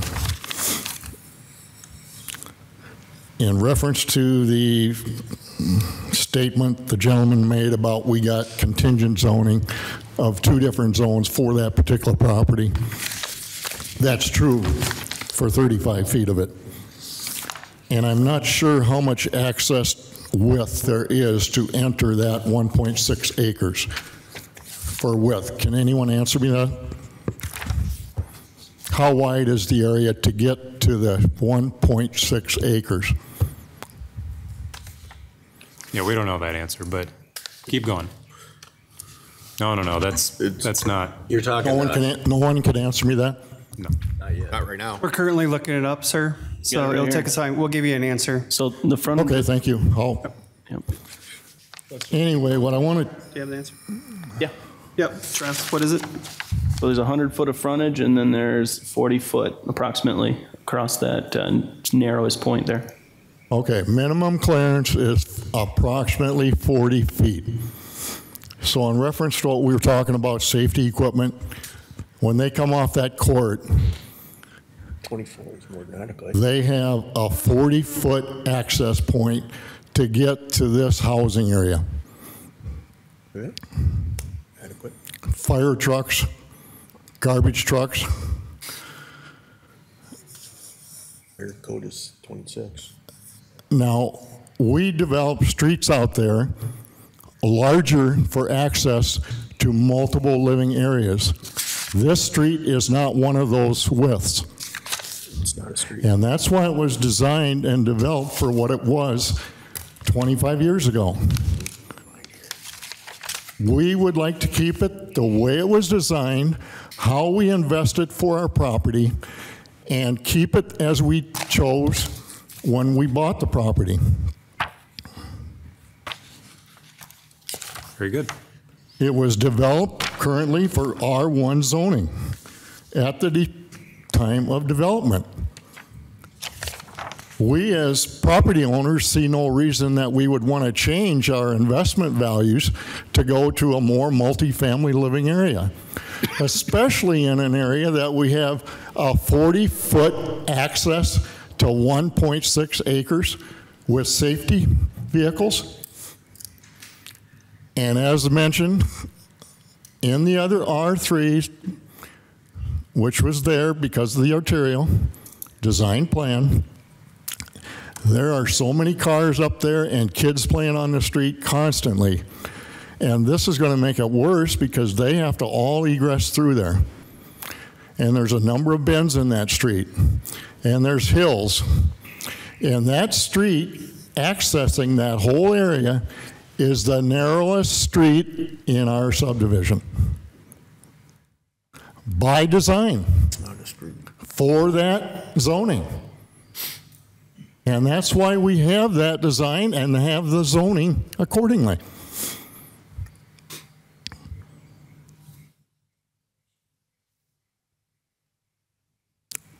Do we have a summary of the for and against that was sent in by email and letter? Yep. Yeah. Is that public knowledge of for or against? Yes, that would be public information. The most recent public input was submitted just prior to the meeting, so we have one attached to the packet, and then we have a secondary updated version as well. Okay, can we have them all. Hear the totals, for and against? It's public. It's all public meeting. It'll be part of the staff. It'll be part of the staff report, sir. What is that at this point? I don't know how many are for or against. We don't know. We had 6 emails submitted in opposition. Pardon me? Some of which spoke here today. We had 6 emails submitted in opposition, and then one was an inquiry. I will talk about that in the staff. Okay, just to make it clear, there were 60 in opposition and one was an inquiry? 6. You feel comfortable with that? It's not 60, it's 6. 6? Yeah. 6. Okay, 6 in opposition. One inquiring, so. One inquiry. Yeah. Okay, thank you. May I address something? So all the neighborhood opposition that we receive will go into the minutes. Those minutes will go onto the city council. They'll have a record of that. Anything we receive in writing, it becomes part of the permanent record that gets provided to the city council. And then we also do a summary map that shows the property owners that are in opposition to the request. Okay, thank you. I just wanted to know, so if there is a recommendation or a judgment made by you guys, we want to know how much opposition there was toward it. Over and above the public speakers. What else? Pardon me? What else we got? Was there a time limit? I would like to move this along, yes. And how much time do I have left? You want one? Over. Done? You can finish what you're saying. Anyway, I just want to say that I'd appreciate if you'd look at the reasoning for us that we want to keep it the way it was. In addition to, we were always under the consideration of that being a possible kiddie park. It's perfect, accessible people or property for that, and it's a good layout because it is restricted in a tight area. And the city, I think, was trying to add 2 or 3 kiddie parks this year. Well, here's a good spot to put one like they originally had planned for. But that got dropped. I don't know why. We were told it was because of finances, but apparently that's not the situation today because they're adding 3 more. In addition to, they're trying to put a roof on our kiddie park that we had for 21 years, but now all of a sudden the Parks Department feels we don't need a roof on it. Okay. Nothing to do with this issue, but it's just interesting to know. Very good. But my concern again, as I said, the streets, we got wide streets out there for accessible to multi-living. We got narrower streets for R1 living. This is a narrow street all the way into this area. Thank you. Thank you, Mark.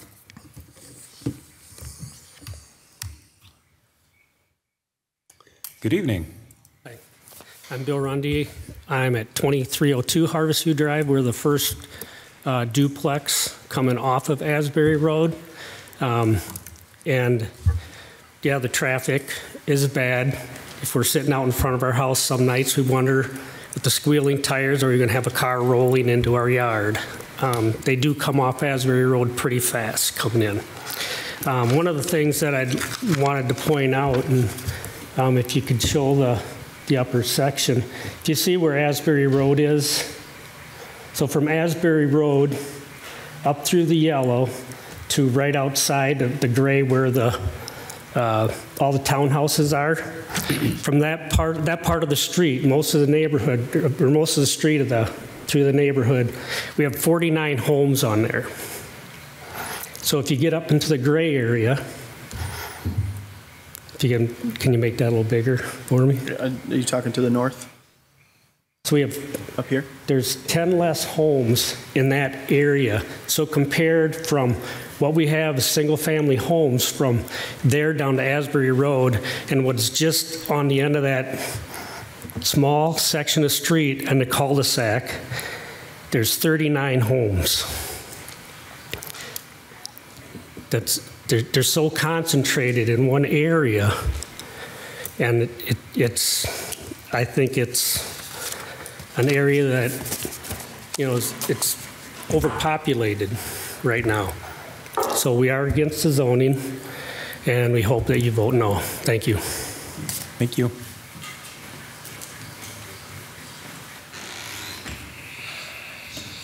Good evening. My name is Don Foley. Can all you hear me? Yes. I live at 2489 Wheatland Drive. Lived there for 20 years. And Mark Alen's discussed the issue about wide streets. I realize that. One thing that wasn't discussed today, we don't have a lot of police protection there. I realize they're busy. Rarely do we see a car there, and I'm not bad-mouthing the police department whatsoever. I will say that I feel that we live in a safe area. But putting more homes up there, even if it's 2 or 3, that will take away from the rest of the area as far as security protection. I'm very much against any more building taking place there. I agree that we should have a place for people to congregate. A kiddie park was called. Could be a facility there for grown-ups also in that 1.6 acres. I deathly, I'll put it this, not deathly, very much disapprove of any further development in that area.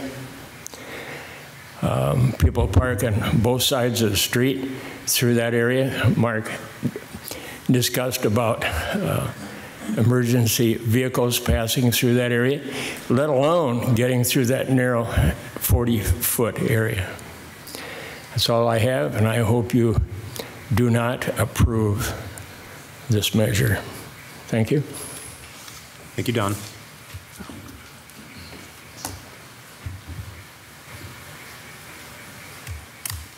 Good evening. Hi, how are you doing? My name's Terry Balk. I live at 2498 Millstone, which I live at the lower end of Millstone as you're going up the hill to this development that's in talks. Since the last one, we've seen a lot of traffic. I mean, I've been there 18 years. We built our house, and a lot more traffic has come with that. And I know some other people gave you the car numbers, and that is going to be a lot of kids. Everybody tells their kids don't walk out or watch the cars, but you know, kids when they're 5, 6 years old, they don't. So adding that many more cars is not going to help. Excuse me. The previous developer, he followed the R1 restriction, and I know there's ties to the gentleman here and that developer. Also, one of the earlier gentlemen said that about a park promised. We had a meeting when they were trying to do the plan unit development, the previous, and I seen a gentleman back here shaking his head no. We were promised that. That's in my notes. He was going to put a park in there in green space. And I'm guessing maybe that's why he didn't develop it, because you would think that if he wasn't planning something with it, he could have made a street off, because he abided by, if you see where the new part is, he has 3 homes, single-family homes on each side, then it goes into the R3. So if that was going to be in the works of park, who knows, but a lot of people would. There's a lot of kids around that if they did something up there, because I know they were going to have the attorney and the previous developer met with us in a private meeting, the subdivision, and explained all this to us with his previous plan, and he was talking about the next one too.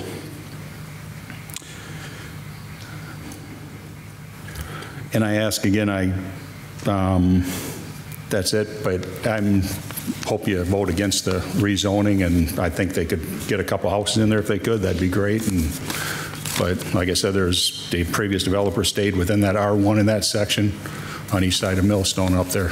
Thank you. Thank you, Terry.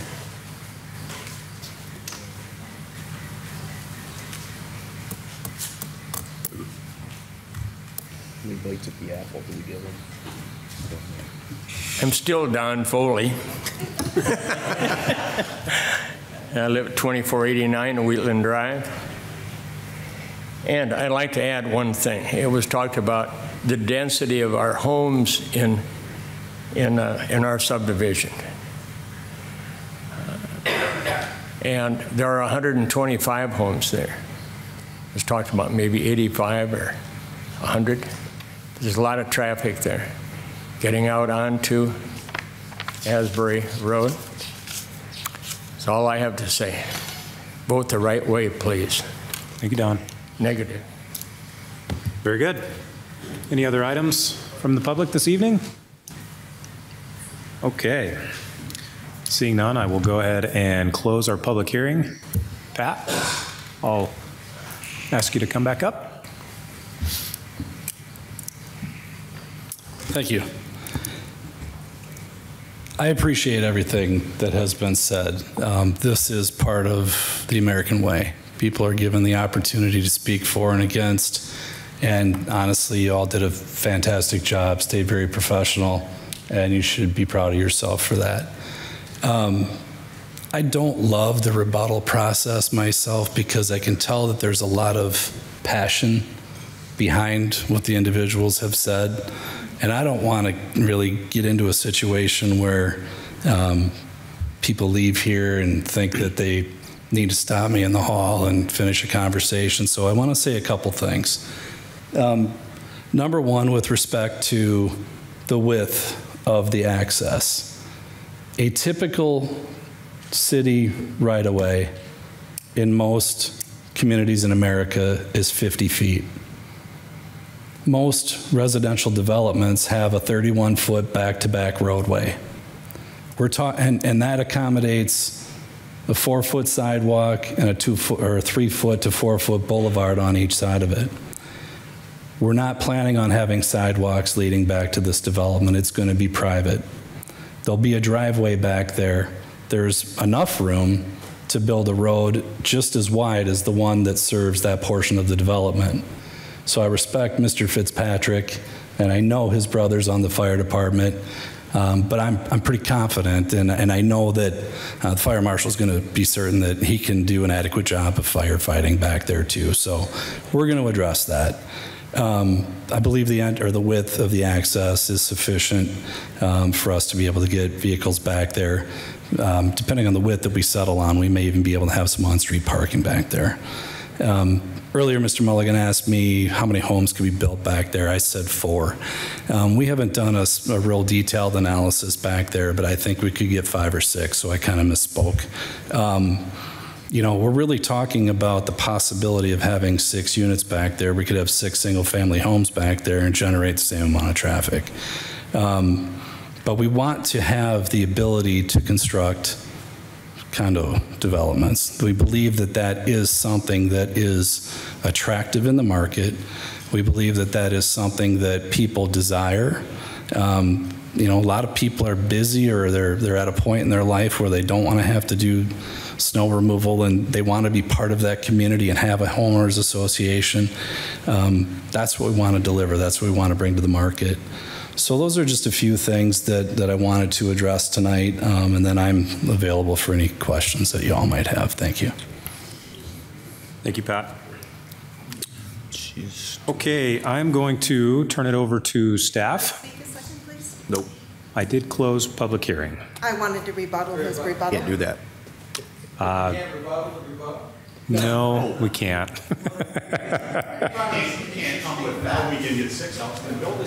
That's what I was just going to say. Did you notice the change of the plan? This will go to City Council on June 17th. Yeah. Let's time out. But he brought up some interesting facts about not putting up a sidewalk, which means they'll be cutting across our yards. I understand that. Thank you. So that was his opportunity to rebut what was said. So I appreciate everybody's input. I don't get to rebuttal. Do you want me to address that? Let's just address some staff report. Okay. Do you want to mention that there's another public hearing? Yes, absolutely. So Assistant Planner Travis Shrubelgen, as you can see, the applicant is requesting to rezone the subject parcel from R1 to R3. The main difference in the R1 and R3 district is the, first of all, the setbacks for the side yard, and then also, bring up this here. And then also the uses, so the form of the building. The R1 single-family district would only allow single-family detached dwellings. The R3 would allow for townhome, a 2-family dwelling, a multifamily dwelling up to a maximum of 6 units, and then the maternity home was added on there more recently. The bulk standards, there would be a 30-foot height maximum. There is a requirement to meet lot area. Any development at all on the property, first of all, if you're going to do a number of single-family residences, you're going to have to do a subdivision. So this Zoning Advisory Commission, City Council would see a review in that case. Secondly, if any other development, if this were to be approved, would go through the development review team. In that review, obviously the fire department does have a review. They would make sure there's a minimum width, which I think is 20 feet for a fire department. 26. 26, one next to a building for outriggers and whatnot. So the 20-foot minimum just for the access in, and they would also need either a turnaround, a hammerhead or something to get that equipment back out of there. So that would be part of the development. That would be part of the review.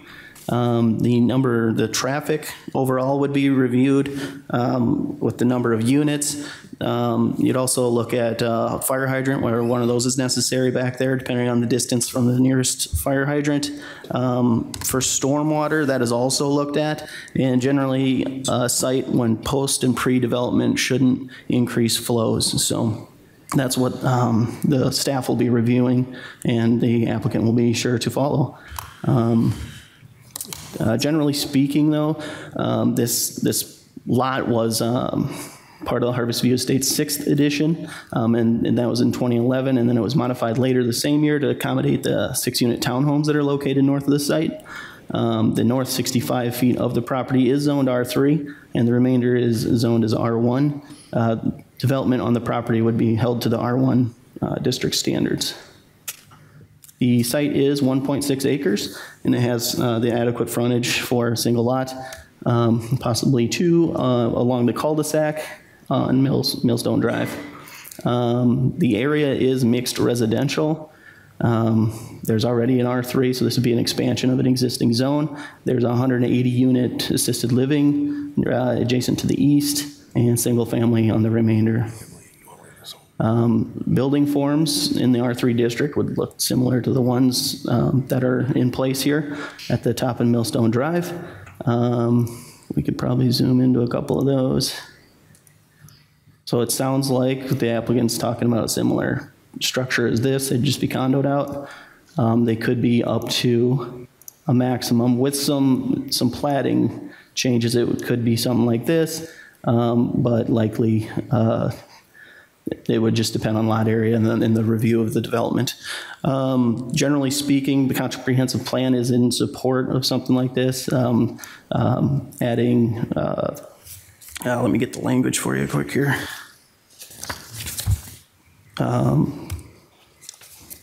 If I can find it here. So it encourages a mix of housing affordable for all segments of Dubuque's population, including those who may be saving for their first home. And then the city's future land use map does identify this as a multifamily parcel. And it would continue essentially from here over. With that, we did receive 6 formal letters of opposition, which were submitted here and over the last week.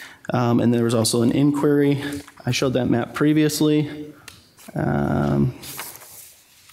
Pull that up quick. Most of which was outside the 200. A couple of the people that spoke here today were inside of it, 2,600, 2,695 for the ones I caught.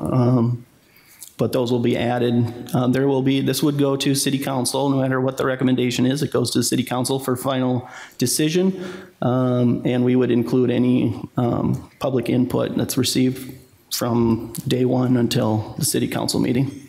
And then the City Council meeting is also an opportunity for another public hearing for the public. I believe that is all I have, unless you have questions. Thanks, Travis. I'm sure there are a few questions. I did have one point that I wanted to make as far as the letters or spoken opposition. Mr. Fitzpatrick's property would be within that. Yep. Yeah, we'll be sure to review that. Thank you. Wheatland. I have a question for staff also on, does the Unified Development Code say something about multiple zoning classifications for one parcel and whether that should happen or not? Yeah, that does happen. So in this case, you would take the more restrictive zoning district. So it would, right now, the entire parcel would be R1 by default. And I noticed there was some discussion about single family versus multifamily, and I guess my question is, what's the difference between a duplex close to Asbury Road and one on this parcel? There would essentially be no difference. It'd be lot area. They'd have to go through the development review. So, I mean, you got this form up here, which is far from Asbury Road, and then you have similar development down here. They just have separated driveways as opposed to joined. That's all I have. Thanks.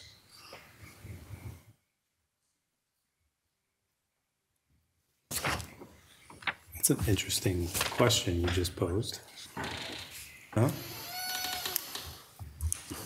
Okay, couple thoughts. This park came up. What's the story here?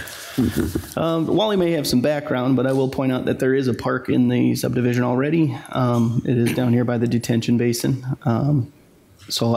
Maybe he can, if he remembers any history on that. Yeah, so I spoke to the former planner, Kyle Kritz, was the associate planner. Oh, sorry. When the subdivision plat came through, Harvest View Park is established. I've asked because it's been brought up, there's been discussions from neighbors that said that this property is supposed to be identified for the park through the preliminary platting process, through the review for the dedication of parkland. There's no item that's identified this area as a park. It's privately owned.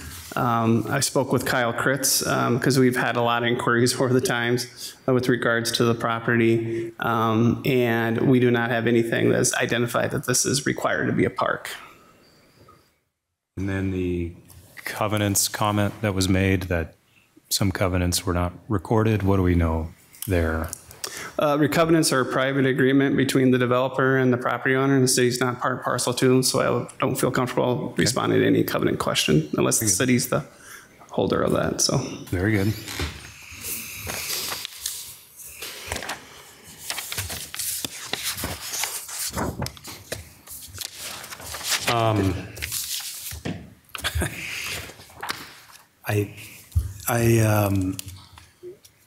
I feel as though the traffic issue that's not our issue on Asbury. You can put 6 houses in there right now. I don't think you can fit 6 houses on there. What's that? With a subdivision, you could make it work probably. You need 5,000 square feet per, you need a shared access drive coming off of there. That would be reviewed from ZAC and then the city council. But that would have to be developed. A developer can put a private road and put 6 residences in there via single family and achieve the exact same thing that we're opposed to via adding 6 cars or 12 cars or whatever. I tend to think that, well, number one, let's acknowledge that there's not going to be a park. Maybe there was a discussion of that at some point, and where that left off, that's between the homeowners and whomever the developer was once upon a time. Clearly, the city has no position on that, and there is a park. I would argue that the conversation around the rezoning could potentially live in a situation in which the quantity of units is potentially restricted, which I was asking our applicant if something like that, what the quantity was. So I would suggest maybe there's a consideration by the commission that if the rezoning from an R1 to an R3 does in fact occur, that a restriction to quantity of units is stated as well. Knowing that 5,000 square feet per single family dwelling is what's required. So we're 1.6 acres or 65,000 square feet. That in theory could occur. This will be a private road, is that right?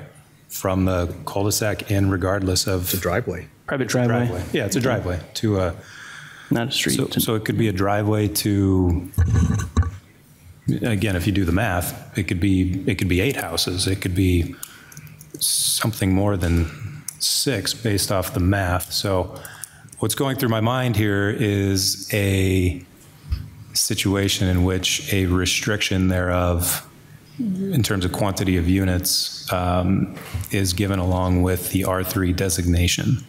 There is one. It seems In like R3, it says there's 6 maximum dwelling units. 6 max per lot. We've got 1 lot.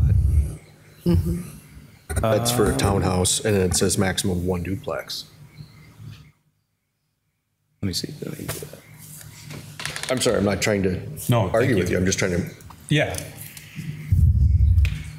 Travis, can you verify for me, under this, I'm reading that as 6 per unit, not 6 per lot. In other words, a sixplex. This is a individual, one single lot currently, so it would allow up to 6 dwelling units. Okay. Maximum. That I was thinking a sixplex, a six-pack. Right. Right. Yeah, the way I understood this, it says you can have a townhouse, maximum 6 dwelling units, which those are all connected.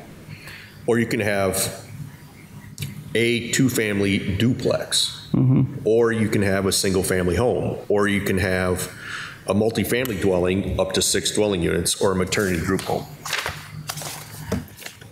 I'm just, yeah. So I mean, to me that says you can have 1 duplex. Are we reading that right, Travis? Yes. Okay, so a single lot, being this is a single lot, we can have up to 6 townhomes, a single duplex. You know, obviously the lot could be divided. So it's really the building form, and then that's the key. Chairperson Mulligan, if I can add. So we have 70,000 square feet of lot area here. They could go through the rezoning. They could come back and subdivide this into 2 lots. Then they could have 2 sixplexes out there if they meet all the different requirements. So you have the ability, the route that you're going is to limit the existing site to a maximum total number of units regardless if they subdivide it to anything. So right now they could build a single family home, a duplex, well, if they get it approved for rezoned to R3, single family home, duplex, townhomes, dwelling up to 6 units. But if they were to come back and subdivide it, they wouldn't have the required amount of lot. Well, they could have 50 feet of street frontage for each additional lot. So that conversation would have, if you want to limit the 6 units to the existing site, that would run with the zoning or zoning on the property. So there wouldn't be a potential to subdivide and have 12 units back here. Does that make sense? Unless we curb that here. How would they get street frontage, street width? They have 100 feet of frontage along the cul-de-sac that can be subdivided at 50 feet of each frontage. And do a shared driveway? Shared driveway, yep. I have a question. If it remains R1 and it's not subdivided, you can only put 1 house on the lot. If it remains R1, you could subdivide it and put 2 or more houses on the lot. Through a subdivision plat, yes, with most likely a private street. Okay. But if it goes to R3, it can just get denser and denser and denser unless it's restricted. So one way to keep it less dense is to keep it R1 and to force the subdivide too. Yes, but I would add that the DRT review and the site constraints are going to limit what you can develop there. So you have to have enough area, you have to provide parking, you have to provide fire access and turnaround, parking lot layouts, whatever you end up doing. In the event it's... In the event, yeah. Yeah.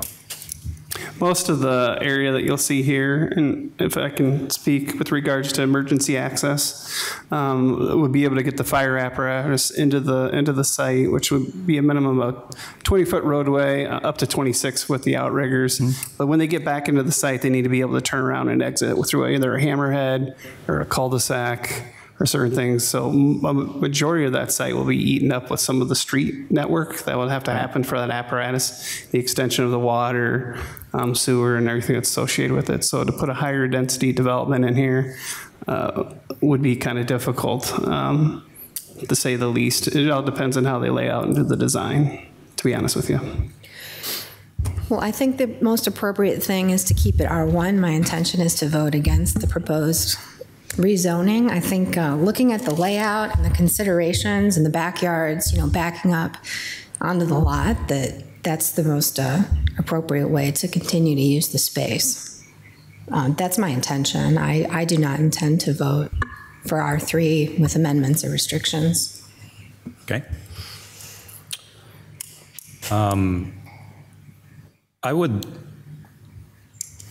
I disagree, and I would actually think that limiting this to 6 dwelling units, which the R3 has done, and then restricting any additional units via subdivision also occur, That is the only way that I would support an R3 designation. As a commission here, we can, maybe what I would propose, let's think here.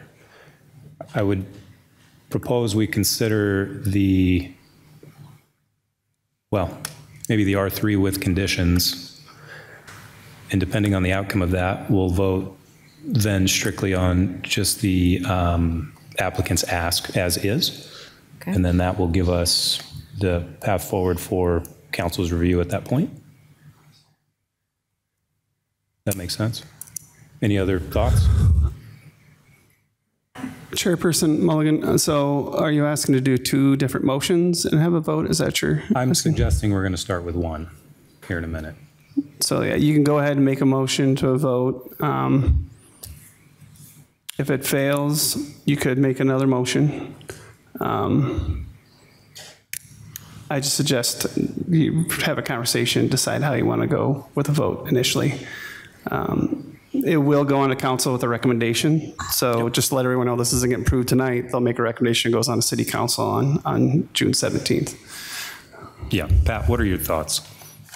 The other thing I just want to mention, any conditions that you place on that would have to be agreed to in writing by the applicant, and then has to be provided in the ordinance that gets submitted to council prior to their review. Right. So thank you. You mean me or Reedy? You. Okay.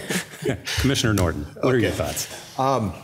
Honestly, I think that the least impact to the neighborhood would be to rezone this to R3 and limit the number of dwelling units to 6, regardless of if it's a single family or regardless of if it's duplexes or a single building. So keep the density to the R3 density, but it doesn't matter how many buildings you put up, you can only have 6 units, 6 dwelling units. Yeah. That would be my intention, and that would be how I would support this. Rich, what are your thoughts? I'm in favor of the rezoning. Okay. Terry, your thoughts? I am leaning to leave it at R1. Okay. Due to the density. Okay. Very good. We've kind of got a mismatch here. Good luck. Well, I would ask you make a motion then. Well, so then I can make a motion, and then if it's voted no, then we can keep making motions until we stop making motions, essentially, until something passes. I just want to get this straight, because to me, I think the appropriate way of starting this out is to make the motion to approve the ask, and then we vote yes or no, and it comes out as it comes out. You're right. That is absolutely. And then from there, we make additional motions to see what could possibly become favorable to the overall commission. You're correct, Rich. Right. Okay. Yeah. Well, so from what I'm gathering here, it sounds like you already don't have enough to do the original ask, so you may want to just skip that step and do the I think second we got to formalize it. So let me explain before this vote happens, because there'll be some questions probably from the crowd. The Zoning Advisory Commission, when they vote, they're making a simple majority vote. So if they go through a vote and the vote is 3-2, that's a recommendation, it goes on to City Council. It's a recommendation of approval to Council. Council is the authority body to approve rezoning, and that'll be held at another public hearing, which everyone will be having an opportunity to get up and speak at. Like you said, you mentioned if you want to go ahead and just go straight vote, with the motion to approve to rezone the property to R3 with no conditions, and to go through that vote. And then if someone wants to do another motion with a condition, that's something else you guys can look at. Yeah, which is what I'm proposing. And I do think we have 2 no's as submitted. Myself, I am against it as submitted without the additional restrictions that we are going to limit, regardless of further subdivision, additional units, which I think is a reflection of you. That's exactly right. Yep. Okay. So then Chairperson Mulligan, knowing that, I would not make a motion to straight zoning. I would put your condition and just vote straight up with that. Hey, thanks, motion. Wally. Yes. All right. Well, in that case, then I'd like to make a motion to approve or to recommend approval to the city council to rezone this property from R1 to R3 with the condition that regardless of subdivisions in the future, that this retains a maximum of 6 dwelling units. Second. Is that stated correctly? That is perfect. So we have a motion and we have a second. Jason. Lorman? Nay. Norton? Yes. Russell? Yes. Zucchero? Nay. Mulligan? Yes. Okay, that particular motion passes 3-2, and it will go before City Council on June 17th, in which everybody will have an opportunity to discuss again. To the applicants, you'll be hearing from the city regarding the restrictions that were put thereof for your input and approval or not. So, very good. Thank you. Yep. All right, we will move on to our last item this evening. Last public hearing. Last public hearing. Thank you, Mr. Chair. Well, yes. I'm going to need to recuse myself from this discussion. Okay. Very good. And the rest of the meeting, for that matter. Very good. Thank you. There's nothing after that. So. No, they're better. All right, we are going to move on to our last item, the rezoning of Wood Street. Thank you. To rezone the property from R1 to R3. And our applicant, I believe, is here. Thank you. It's me. Yeah. Hey, I'm Eric Dregney. I live at 408 Park Avenue in Galena, and I run Next Level, which is a project management company, and I'm representing Habitat for Humanity, who are developing this project. We're proposing to develop a 16-unit PUD on the property just north of Mount Pleasant. You've seen the images in your packet. We're requesting your approval of that PUD. Very good. As I understand it, well, actually, let me ask. To the commission, any questions for our applicant? I have a few, but the property was purchased by Habitat? Yes, the property was purchased and is owned by Habitat for Humanity. Okay. Yes. Our intention is to develop 16 affordable homes, approximately 1,200 square feet, 3-bedroom for the most part. They meet Habitat for Humanity universal design and green building standards, so they're really high-quality homes at an affordable price. And we're, creating the kind of density neighborhood that is in line with the comprehensive plan and the city's interest in more affordable housing in the city of Dubuque. Very good. Okay, thank you, Eric. You bet. This is a public hearing, so like you might have just saw, we'll ask that you come up, state your name, state your address, and your thoughts on the project. And if you do want to speak, maybe we'll have you queue up there against the wall and... I'm sorry? Not you. Oh, queue, yeah, okay.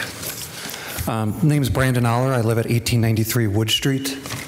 Looking at that plat, I'm pretty much the one right across from that little retaining pond gig that they have going in there. First and foremost, I have to say this is kind of a challenging decision to make because I myself have volunteered for Habitat for Humanity. I've helped them to build houses. I support what they do. I just think that there's a big misstep with what they're trying to do with this property. This is not that large of a property, and they want to put 16 homes. I mean, I think there was, 12 to 18 feet between the houses. That's going to form a very dense area, and if anyone has driven down Wood Street, this is an old neighborhood.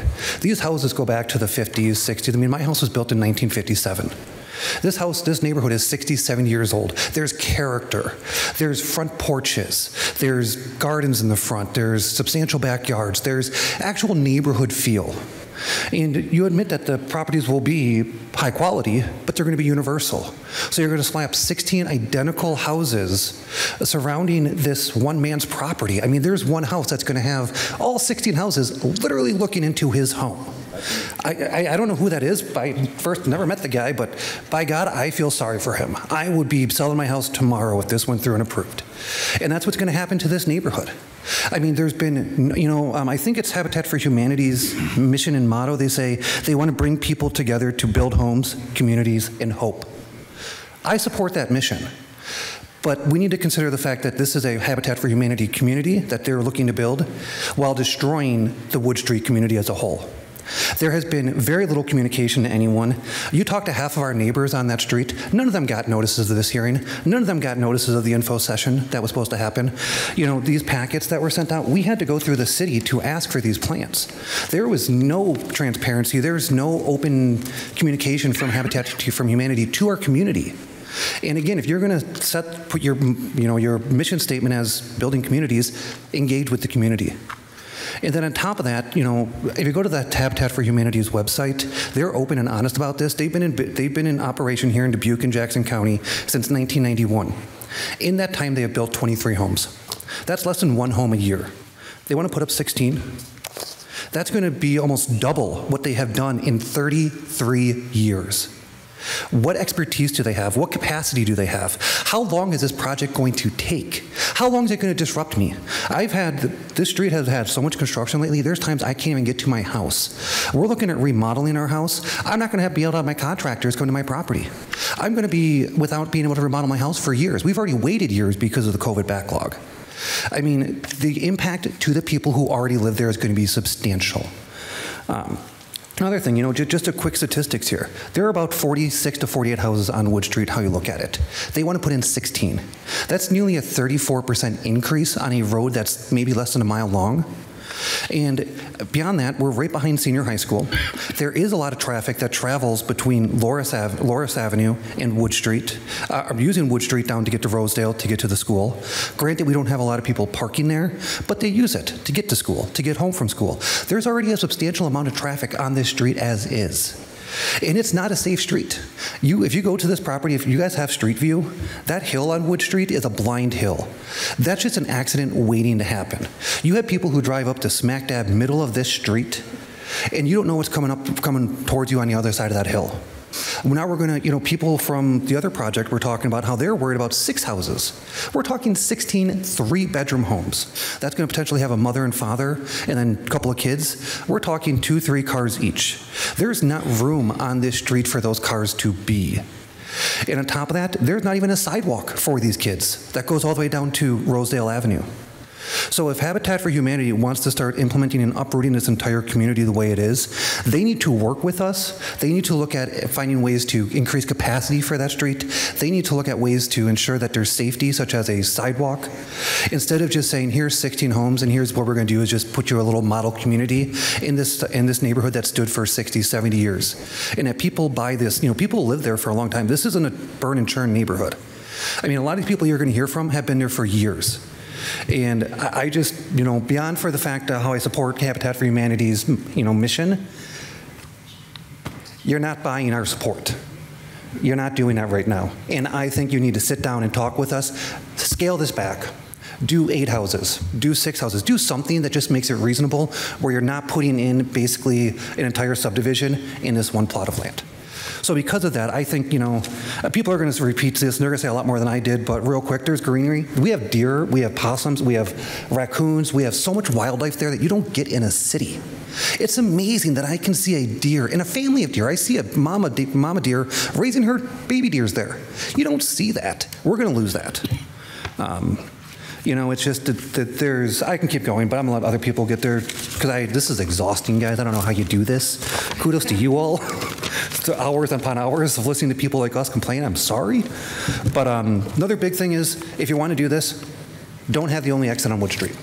Take it over to Mount Pleasant, take it up to Glen Oak, find a way to have a secondary exit out of this property, because again, that's a blind hill that's already going to create a lot of danger for the people driving there, but also just a sheer amount of traffic. We're a small street, very narrow street, already packed to the brim with cars parked on the street. There's got to be a solution, and we have to work together. I just feel like you guys kind of went behind our back and just said, this is what we want to do, and we're not going to get community buy-in, even though that's part of the mission of Habitat for Humanity. Thank you, Brandon. Hi, my name's Mike Nichols. I live at 1840 Wood Street, and this is the first I've heard about the 16 homes. If you can zoom in on my house on 1840, that's the reason I bought this house, because I didn't want neighbors around me. But I agree with every guy, everything this guy said, I don't want that. I don't want any of it. Thanks, Mike. Alan Kotsuyama, 1845 Wood Street.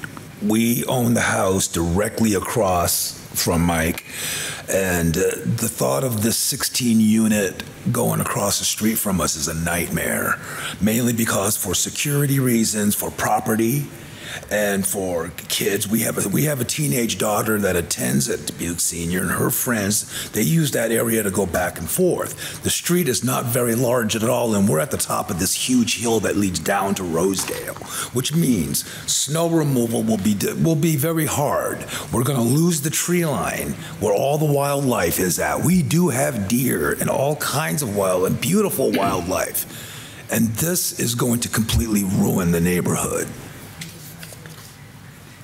Thank you, Alan. Peggy Behrens, 1845 Wood Street. Again, across from Mike, directly across. It's been told about obviously the nature, and the traffic.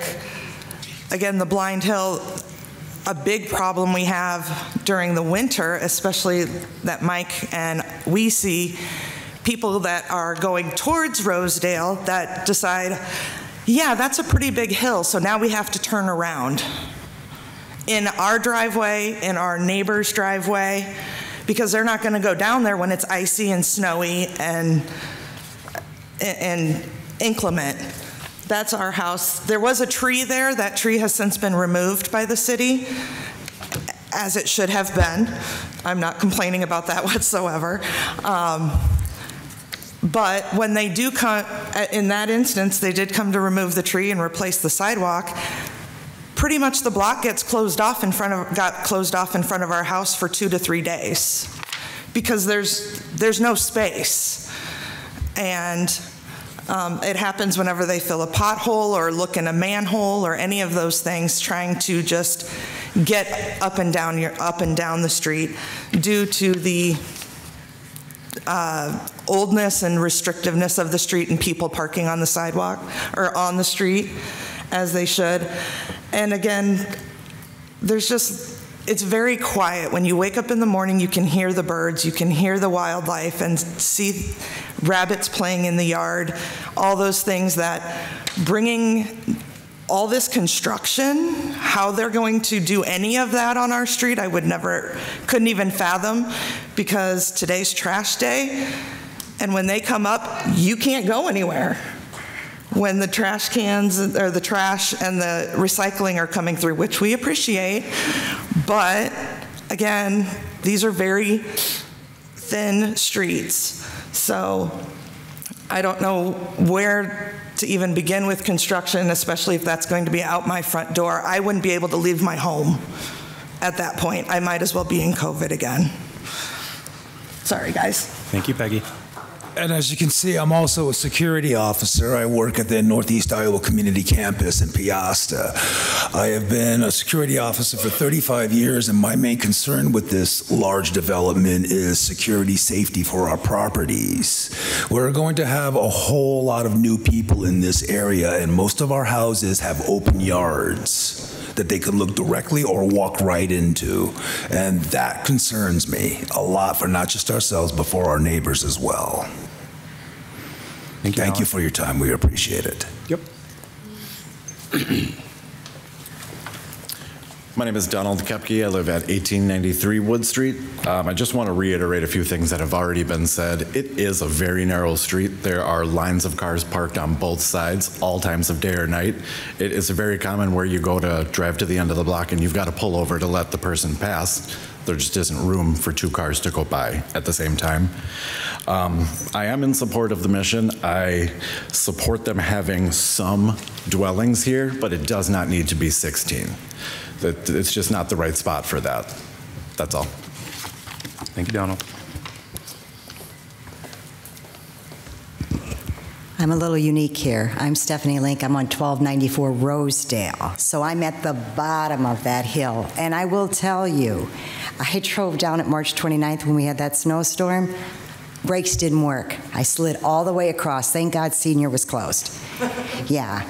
So it is a dangerous hill, and have a driveway or some other lane like the alley that comes off of John's property paved and have cars going in and out and then dropping on that blind hill, that's danger waiting to happen. Number two, I'm at the bottom of that because I'm at Rosedale, and my house sits on Rosedale, but my property butts up to the property that they're talking about adding to off the alley. My concern is, I'm all for Habitat for Humanity. I volunteered when they redid the houses on Washington Street. I worked on houses in Minnesota and lived in the Twin Cities, so I get it. But these are families. These kids need a place to play. You can't have them play on Wood Street. It's a hill. So are they going to come down to Rosedale? That's a drop-off because there's bluffs, rock built into those hills. I have a 12-foot retaining wall. I'm going to have to fence it so I'm not at fault or at risk here of having someone come into my yard, accidentally fall over the hill and break a leg or worse. Nobody's thinking about that. You're putting 16 houses for 1,200 square feet right next to each other. There's no space for cars. There's going to be no space for the families, for the kids to play. I'm sure they don't have basements in them because Habitat doesn't put basements in. They'll make them secure, but where are these kids going to go? You've got Loris Boulevard, you've got Rosedale. Rosedale is busy because of senior high school all the time. So, and then you've got two hills. You've got Adair, you've got Wood Street. The closest park is Ellison Henderson. That's it. Thank you for your time. Thank you, Stephanie. I'm John Miller. I live on 1890 Wood Street. I've had $1 million lot with no taxes. For 40 years we've been there. When I moved in, most of the property was woods, trees, shrubs, weeds. My wife and I have worked 40 years to clean it up and clear it out. These guys came and they said, we're going to have a meeting on Tuesday night. I worked all day Tuesday for 8 hours, which at my age, not capable of, but I did because some trees fell. So I go up there for their community meeting and they're not there. Now there's a rain date. Well, guess what? It wasn't raining. It was sprinkling, but it wasn't raining. You know the difference between rain and sprinkle? Who's in charge of this? Somebody made a damn big error because they left us all in the lurch. And am I supposed to trust them to put 16 homes around my property? Not gonna. I don't trust them anymore. Jimmy Carter was my hero. Habitat for Humanity was what he did until he was in his 80s. Way longer than I think I'd be able to. But he didn't let people down. He didn't promise a community meeting and then bail out on it. I didn't get a text. I didn't get a phone. I went up there and they weren't there.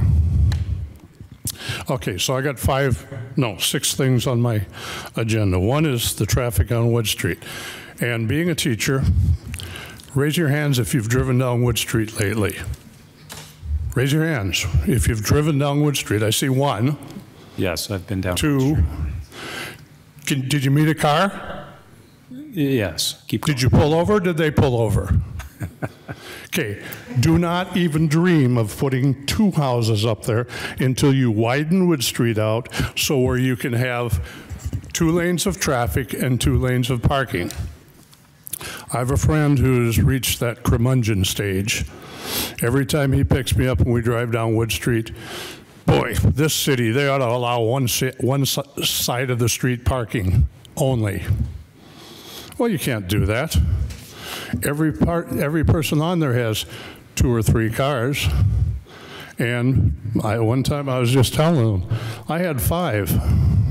You know, I taught auto mechanics, so that might be the reason. But, you know, it's not feasible to put another access.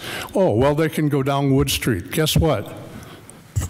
Did you rebuild my mailbox this winter? No. Did you give me money for it?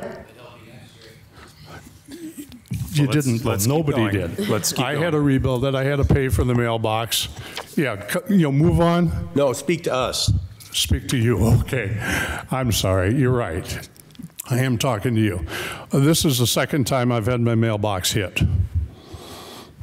Luckily, they didn't hit the telephone pole or the power line and knock out power because it was cold that night. I've been there and I watched a car from, maybe 30 feet up above my drive come down and hit the telephone pole or the power line. He didn't knock it down, but it took an old Oldsmobile with the full chrome bumpers, you know, it took that right to the front wheel. What was? Well, he didn't stop. He went another 100 feet and hit the next pole. What was the second item? Can we keep? Let's keep moving, John. This is still the first item. The second item is the hill. I'm on the second item. Pay attention. Believe me, I hear I'm everything. going to send you the principal. Thank you. Okay, Keep going. I'm on the second item. Okay, so he comes down the hill. I'm the principal, by the way. So let's keep going. Okay, I'm going to send you the superintendent. That's Somebody fine. above Let's you. go. Okay. He gets it dead center, puts the radiator, the air conditioning condenser, the fan, and the bumper right up against the block. It has nothing to do with that's this Wood development. Street. Let's keep going. Okay. Don Moody was a principal at Hempstead. He worked for Habitat Humanity. He says, I quit working for them because they don't put garages or they don't put sheds. And you got young families coming with kids. They're going to have bicycles, lawnmowers, all kinds of stuff laying around the front yard. You want to drive down past University Avenue, going past the dance studio, right-hand side, you see the trash, and if you haven't driven there, you got to. It's terrible. Okay, the sidewalk was mentioned. I see on their plans they plan to put a sidewalk down to my drive. But there's a long distance from my drive to Rosedale, and that's where the kids are going to have to walk. And there's not sidewalks on either side, and that's not in the plan. These things have to be done before the first house is built, period. That's my theory. Okay, number 5. They planned a sidewalk based on the scale I saw on the one drawing that one of my neighbors got, within about 3 feet of my property for people to come walk their dogs. And I pick up my dog stuff every day, every time. Not everybody does. Okay, number 6. The drawings and the survey markers, they don't agree with the city plans I have. I have city plans in here, and they're completely different from what that plan is. And I would have liked to have had a chance before this came before your board to sit down and talk to them about it and work out the differences. Now, that being said, I'm all for Habitat for Humanity, but when I saw these plans, those are too close. When I moved to Dubuque, 56 years ago, no, 55, celebrating my wedding anniversary last weekend. When I moved to Dubuque 55 years ago, I went down Romberg, and those houses were so close that I just laughed. Same thing here. I'm not opposed to Habitat for Humanity. Now that I see this plan, I'm opposed to the plan. I'm disappointed that they didn't have a community meeting. And what I would say, either do not approve it or table it until after they let the neighborhood have access to the plans and access to voice their opinion to them and see if they want to modify it. Those are the two choices, no or tabled, that I would see feasible based on what I've told you. And I'm sorry I took too much of your time because I'm not happy being here this evening. Actually, right now it's about my bedtime. So thank you. And I wouldn't do your job for all the money in the world.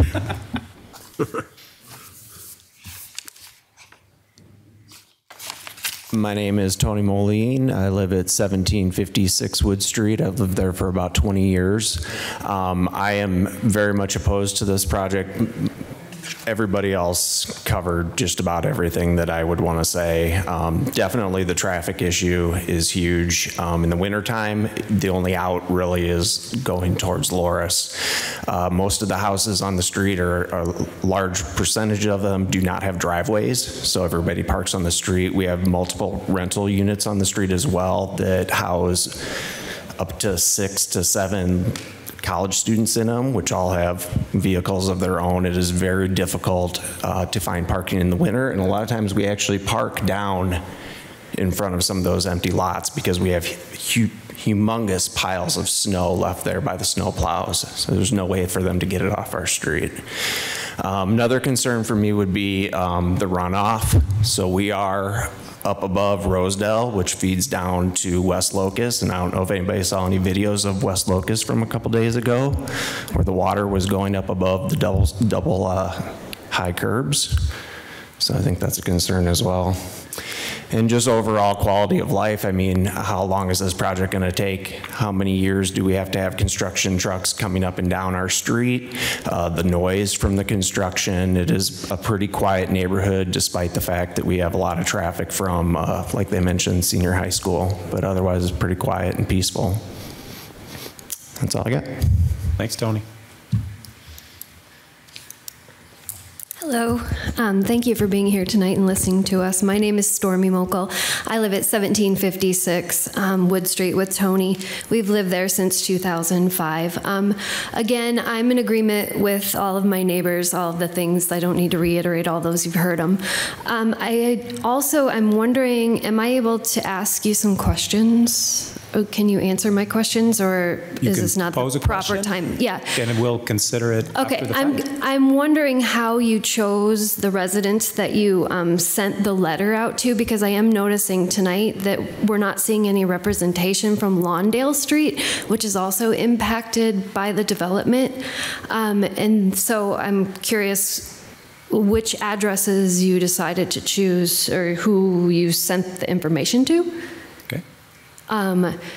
Are you able to? I'll make note of it. You can We'll check get it you an out for answer. me? Okay. And then the other thing also is, because this project will impact the majority of Wood Street, considering that we only have really in the winter the one exit. I'm also wondering why some of those people that are up further, closer to Loris Boulevard, did not receive letters from the zoning department, because this does also impact them. And they're not, I talked to a few neighbors who weren't even aware of the project, and I think that we also need some time to get their input as well, because this is going to impact them. And I think, thank you again for listening, and that's all I have tonight. Thanks, Stormy.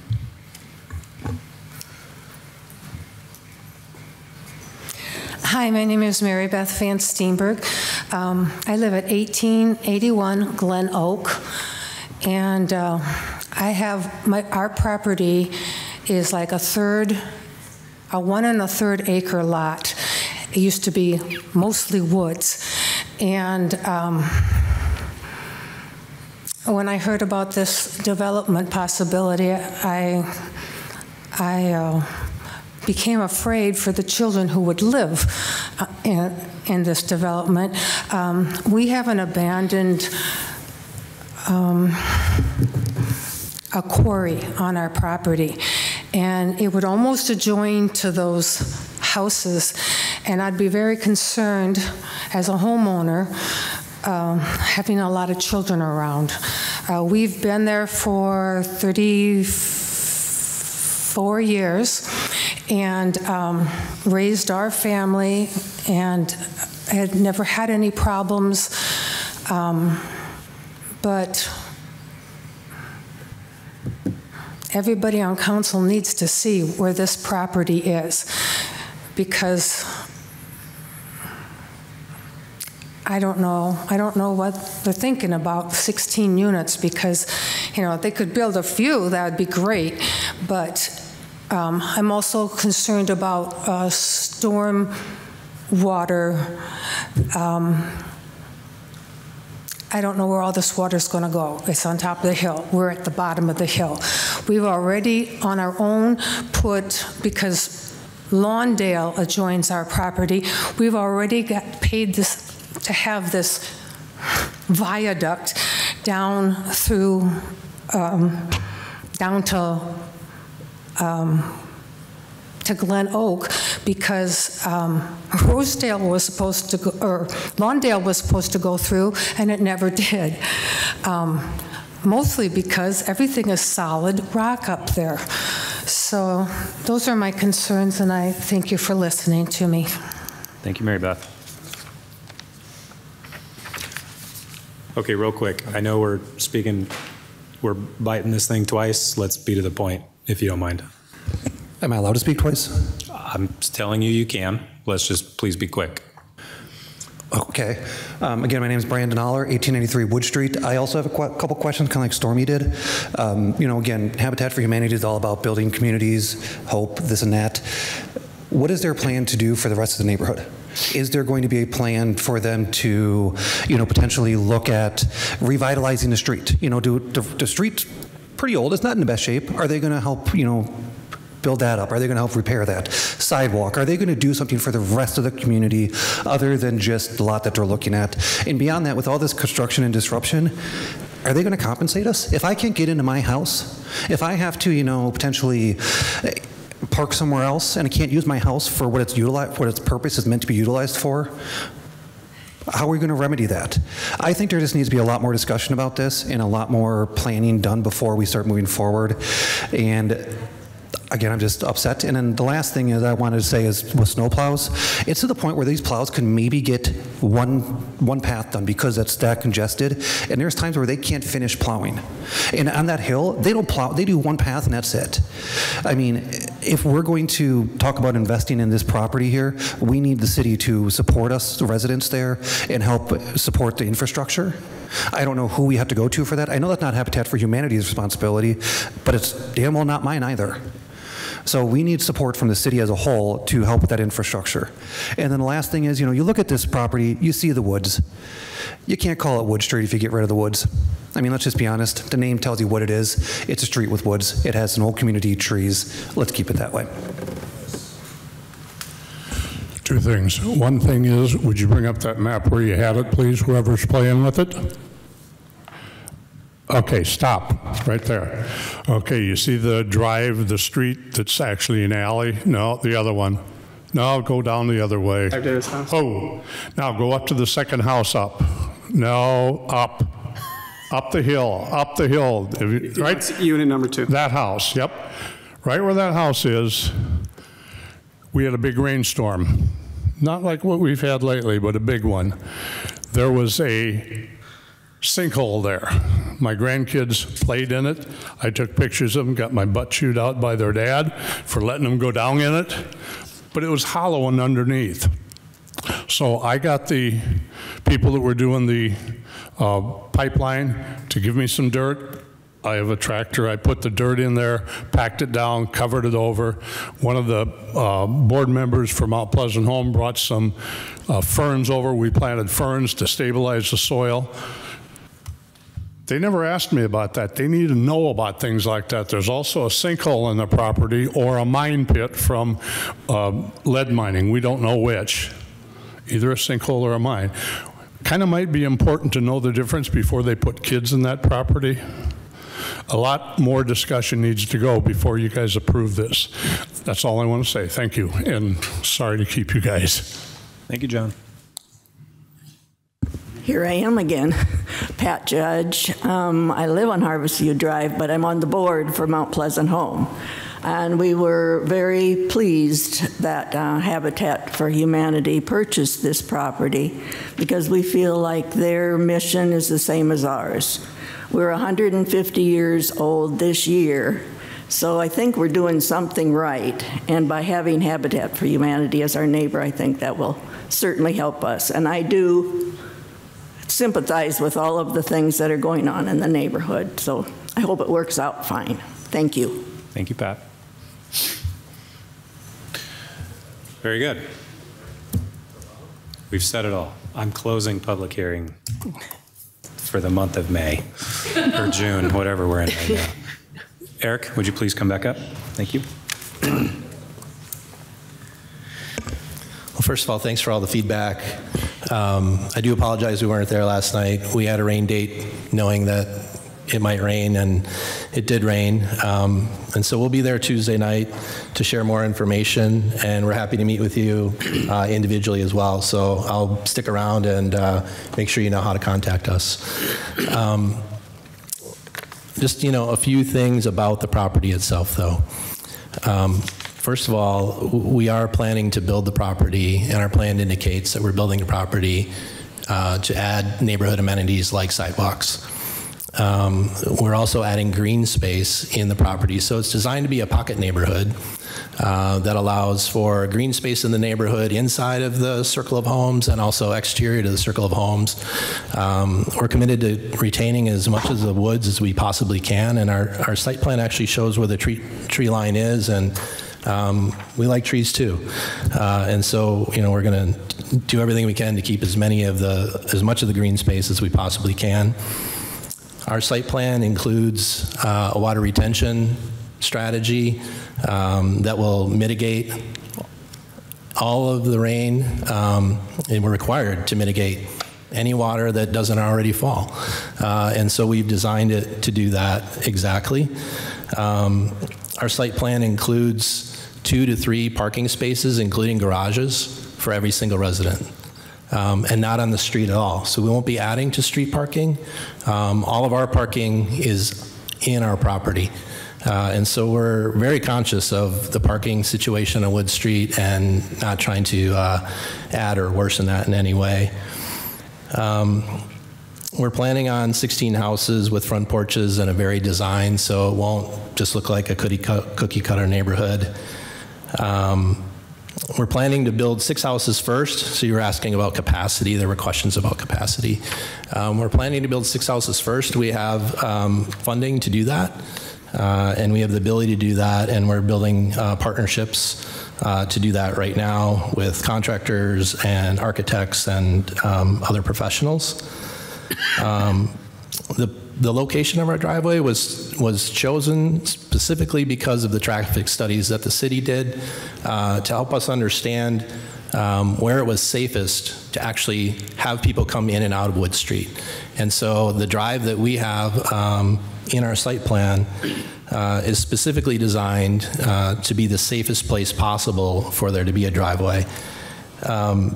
The property itself could be developed now, and there'd be cars driving in and out of there now, and there could be as many as 12, 14 homes built on that property now without doing any different zoning. We're just trying to do a better job of that by creating a neighborhood where we can create off-street parking, green space, amenities for the people that live there, and hopefully have as little impact on the neighborhood as possible by keeping the changes inside of the property that we have. We know that the house right next door or the house immediately adjacent to us are going to see a difference. When you've lived next door to empty property for 20 or 30 years and now it's not empty anymore, that's different. I get that. I respect that 100%. That one I can't fix. So I appreciate the chance to be heard tonight and take any questions anybody has.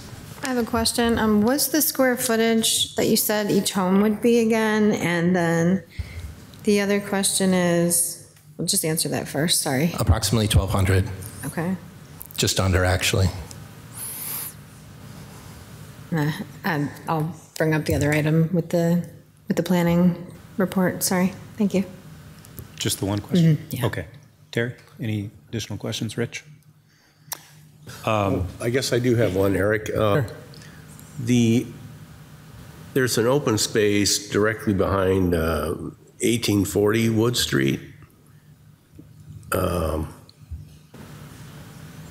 Can you tell me what the purpose of that space is? It's the big circle that was on the. Can you just show me where that is? It's the big circle behind on the plan. It's just the green space here. Yeah, that's green space. Do you guys have this in your deck? The base plan that we shared? No. If you do, I think it's a better picture. But it's a green space, so there's a couple things happening there. Number one is our roadway is designed to allow for off-street parking, allow for emergency vehicles to come in and actually turn around and go back out again. So it accommodates a fire truck, all those sorts of things. We've gone through the process with the city to ensure those things are true. And in the center of that is a green space where the community actually will decide what it is. It could be a community garden, it could be a playground. They'll decide, and that'll come to fruition as they move in, as they build it. Yeah. Say that again? What were you saying about the green space? They'll decide what's in this little center circle. It could be a community garden. It could be a playground. The residents of this, right? So there'll be an association. The homeowners in this development will own their homes and have an association to manage the streets and snow plowing and lawn mowing and that green space, in fact. Okay, I might ask the planning department to elaborate on this further, but can you answer why Habitat for Humanity is applying to change the zoning from R3 to the PUD? The PUD? Like why you wouldn't build on this as R3? Yeah. Well, I mean, a few reasons. One is we really are setting out to implement a strategy that Habitat for Humanity is implementing across the nation. So in Des Moines, they've recently built pocket neighborhoods like this. They built one in Maquoketa, a pocket neighborhood similar. And so these are effective ways to build neighborhood and to build community for Habitat for Humanity residents, and at the same time get efficiency. As you know, Habitat for Humanity builds affordable homes, and so efficiency matters a lot. And so it accomplishes both goals. It creates community and a great neighborhood for the people who live there. It creates shared ownership of the space and their piece of the neighborhood. And at the same time, it creates efficiency for the build. Am I hearing your question might be, why is the R3 not appropriate for them right now? Is that kind of where you're going with Sure, that? why is the R3 not appropriate for what you want to do? I don't know. I don't know, see, the planning department might need to answer it. Okay. Well, I think it allows us to combine all the parcels into one. We'll get to that. Okay. I do have, so the garages, one more time. Yes. How many, So we have garages, here, I'm going to hand these out. I've got, no. You have this, right? Which shows garages on it? Mm-hmm. Yeah, it's got, Okay. is there one per house? So there are two banks of garages. One is 10-car garage and one's a 6-car garage. Okay, one per home. One per home garage. Yeah. And then 2 parking spaces per home on the site. One, possibly 2 right next to the home, depending on the length of the driveway, and 1 adjacent to the home off our street parking, not Wood Street parking. So 48 parking spaces, whether covered or open. I think the actual total is like 44 or something, but yes. Site plan will be reviewed by you. It exceeds actually the city's parking requirements. Yeah, very good.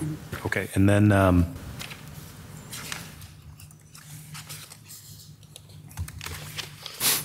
I actually won't go down this road.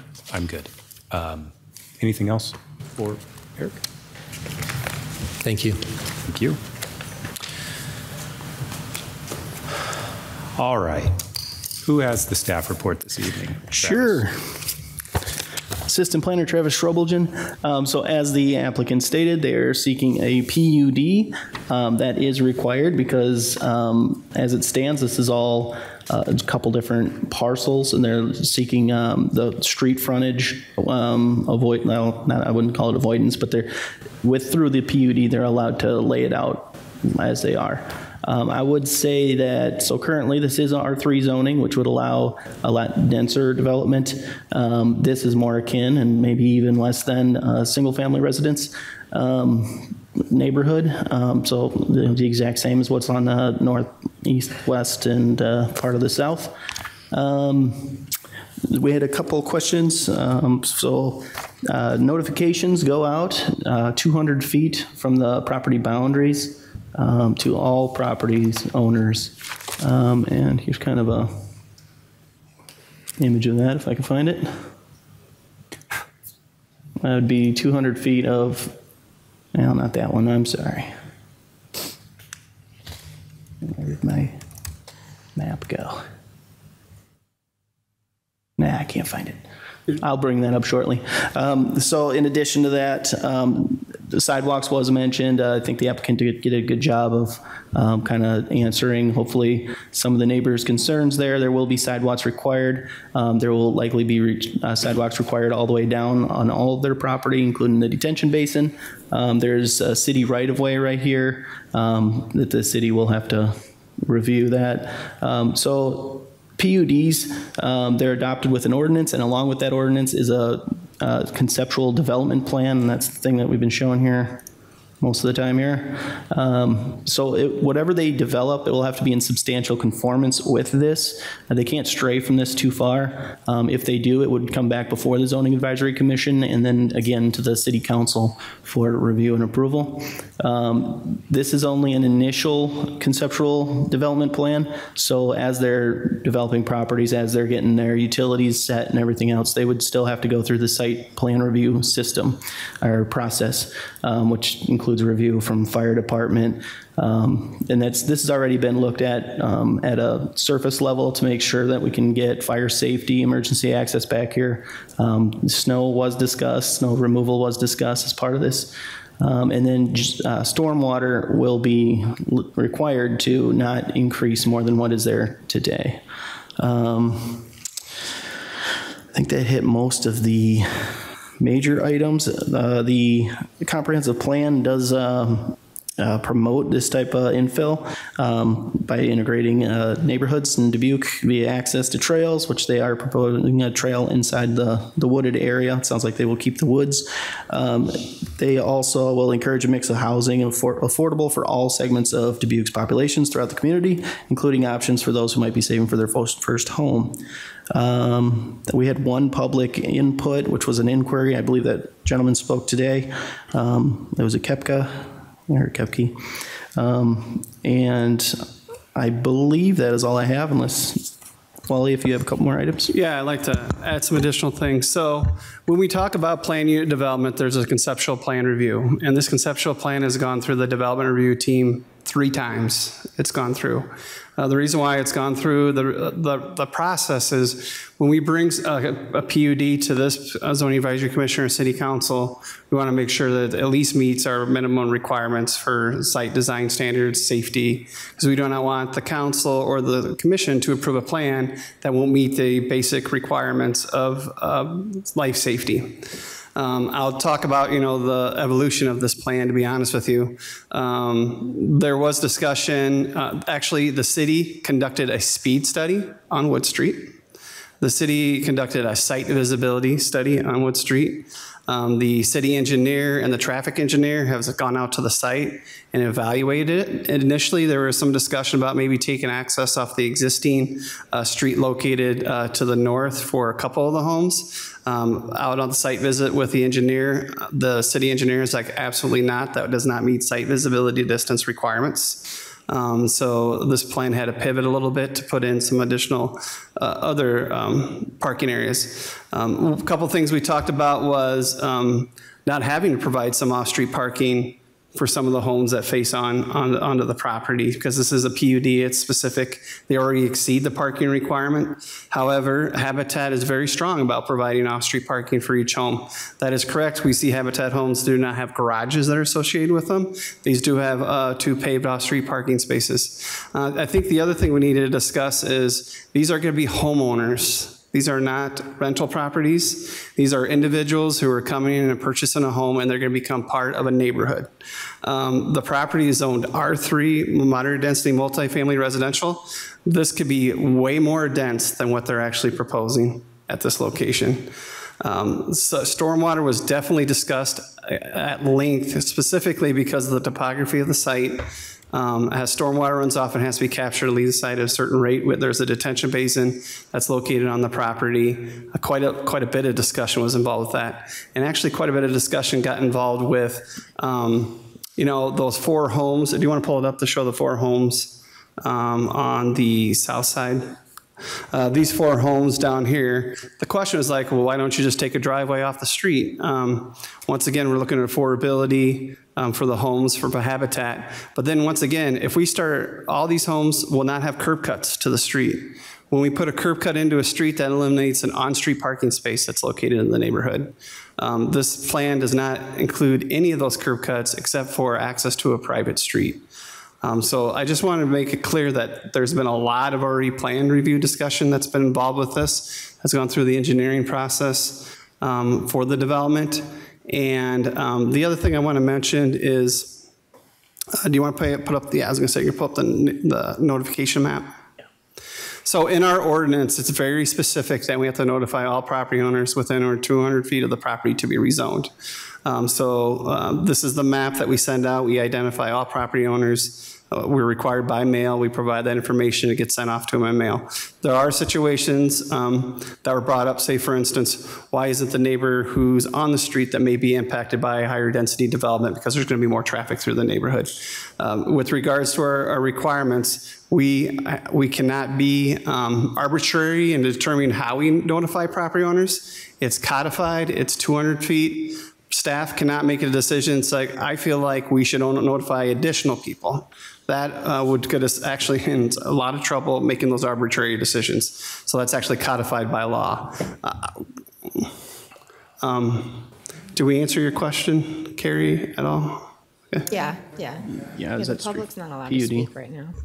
No. Oh, planned unit development. Why PUD versus R3? Okay. Yeah, the planned unit development allows flexibility in design. The other thing is, in an R3, you're required to have a street frontage, and this will be a design on a private drive and access for a fire lane for the property.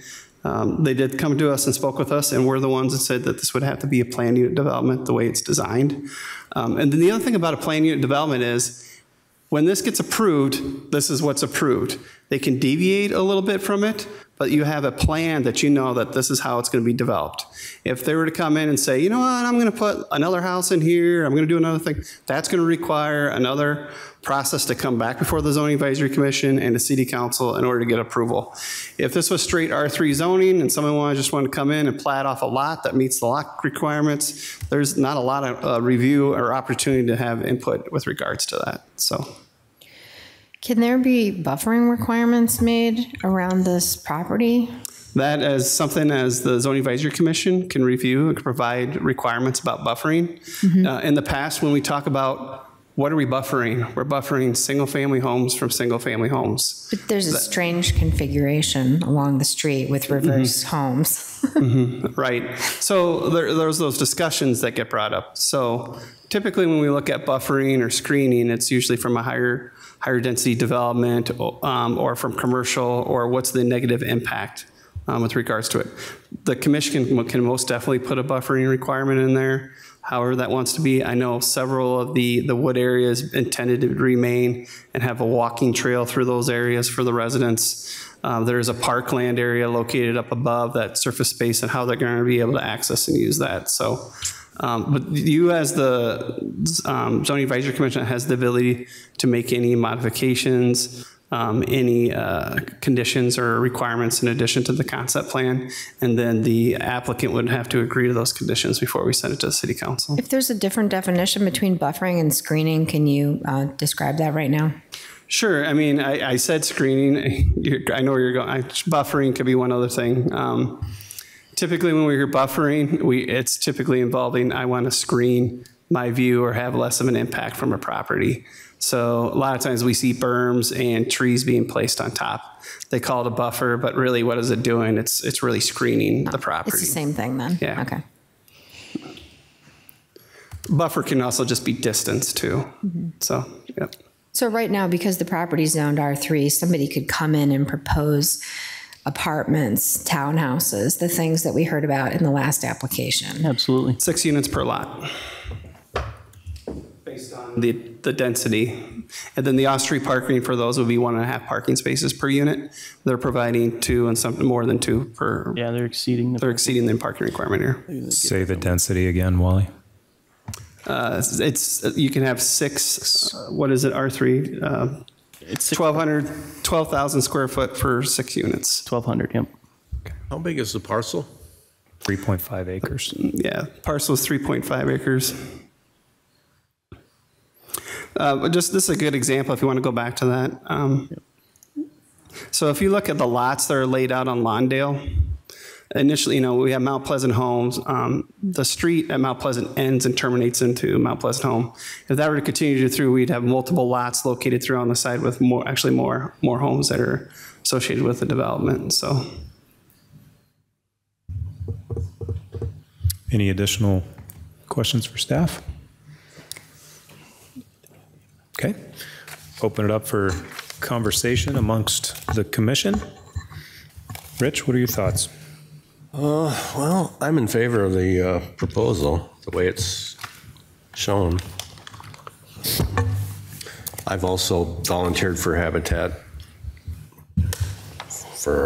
in various capacities, one of which was in the site plan selection committee in Iowa City and Coralville. And you can imagine the challenge involved there with the demand for buildable lots during the 1990s. It was pretty tough to find anything. So I understand the challenge of trying to find places to build projects like this. I want to share my thoughts. So I have very strong feelings when it comes to not in my backyard notions. And there is, however, one house that I feel for, and that is the one house. I think his name was Mike. And the comment was, I'm used to having green space next to me, and I would like to keep that, and I don't necessarily disagree with that either. That lot was for sale, and I can think of a dozen people that looked at buying that lot, and they could have done anything like we just spoke of. I also, as I'm looking at this map, I wanted to see this, Travis, that was originally 4 lots, correct? This is currently, as is the one below. Of which there will be 4 houses there. So the spacing is exactly what's there today. What I would suggest, and Carrie was getting onto this, is if you show the parking, if you wouldn't mind, Travis. The parking? Yeah, the conceptual plan that shows some of that parking. I specifically, I am in favor of the PUD. I do have, if you zoom in a little bit to those 6-8 spaces that are right there, I really think it would be wise of the design team and developers to consider relocating that so we're not parking. That this commission has had a lot of conversations with potential developments in which cars are parking and shining their lights right into somebody's house. And that was a problem then, and it's a problem now. So I would suggest that with this PUD that specifically is analyzed, and that outcome for me is not right. And so the relocation thereof of that parking, I believe, would be important. But as it relates to the entry exit, clearly the city has suggested the spot to do it is there versus up the street, which I understand. And, I do want to comment too on a couple of things that came up, which there's a sinkhole, there's a this, there's a that. You're right. And that's their problem. They need to figure that out, and they can't build on it until they figure it out. And so the obligation and the risk lies on the developer to analyze, address, and then present that therefore to the buyers, to the bankers that are mortgaging this, et cetera. So that's not just we're going to build on a sinkhole and we're going to have to deal with it. That's not how this works. I think that's the last comment I have. Yeah, I'll make some comments too. This property or these properties are currently zoned R3. Anybody else could come and buy the properties and build on them and propose apartments and condos and things like that. That would fit into the neighborhood worse than what you're looking at. Planned unit developments are creative, and the plan for this looks good.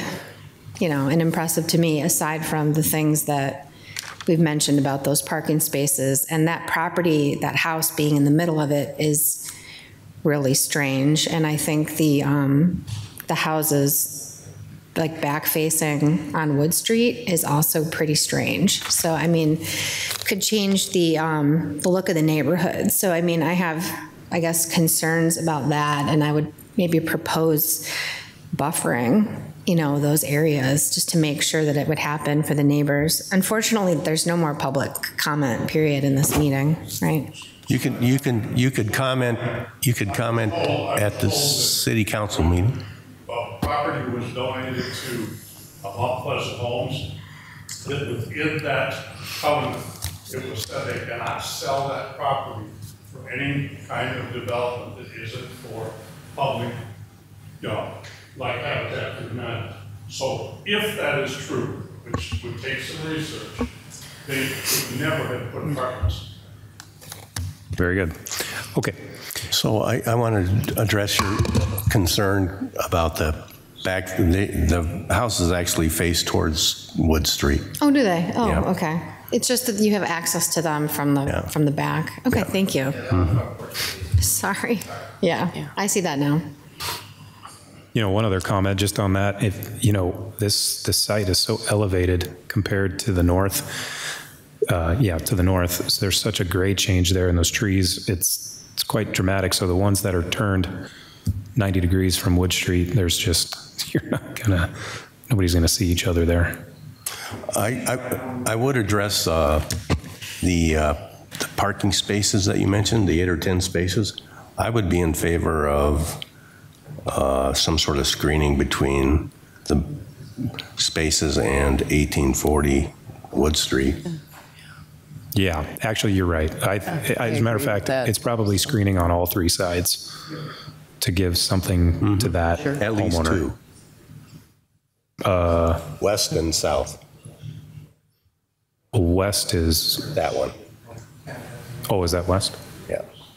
West is north. That's north. That's north. That's north. That's north. Yeah, the isn't the west side Wood Street? Yes. Yeah. Okay.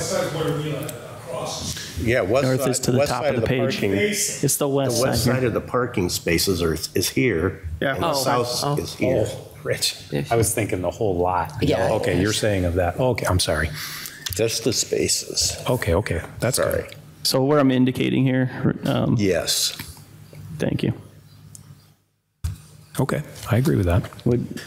And I would, if I can add to that, that is the most easily to put in a screening requirement there. One thing I would just suggest along that western parking space that we don't require to be screened all the way to the street. We do have some situations with backing up to see visibility of looking up and down the street.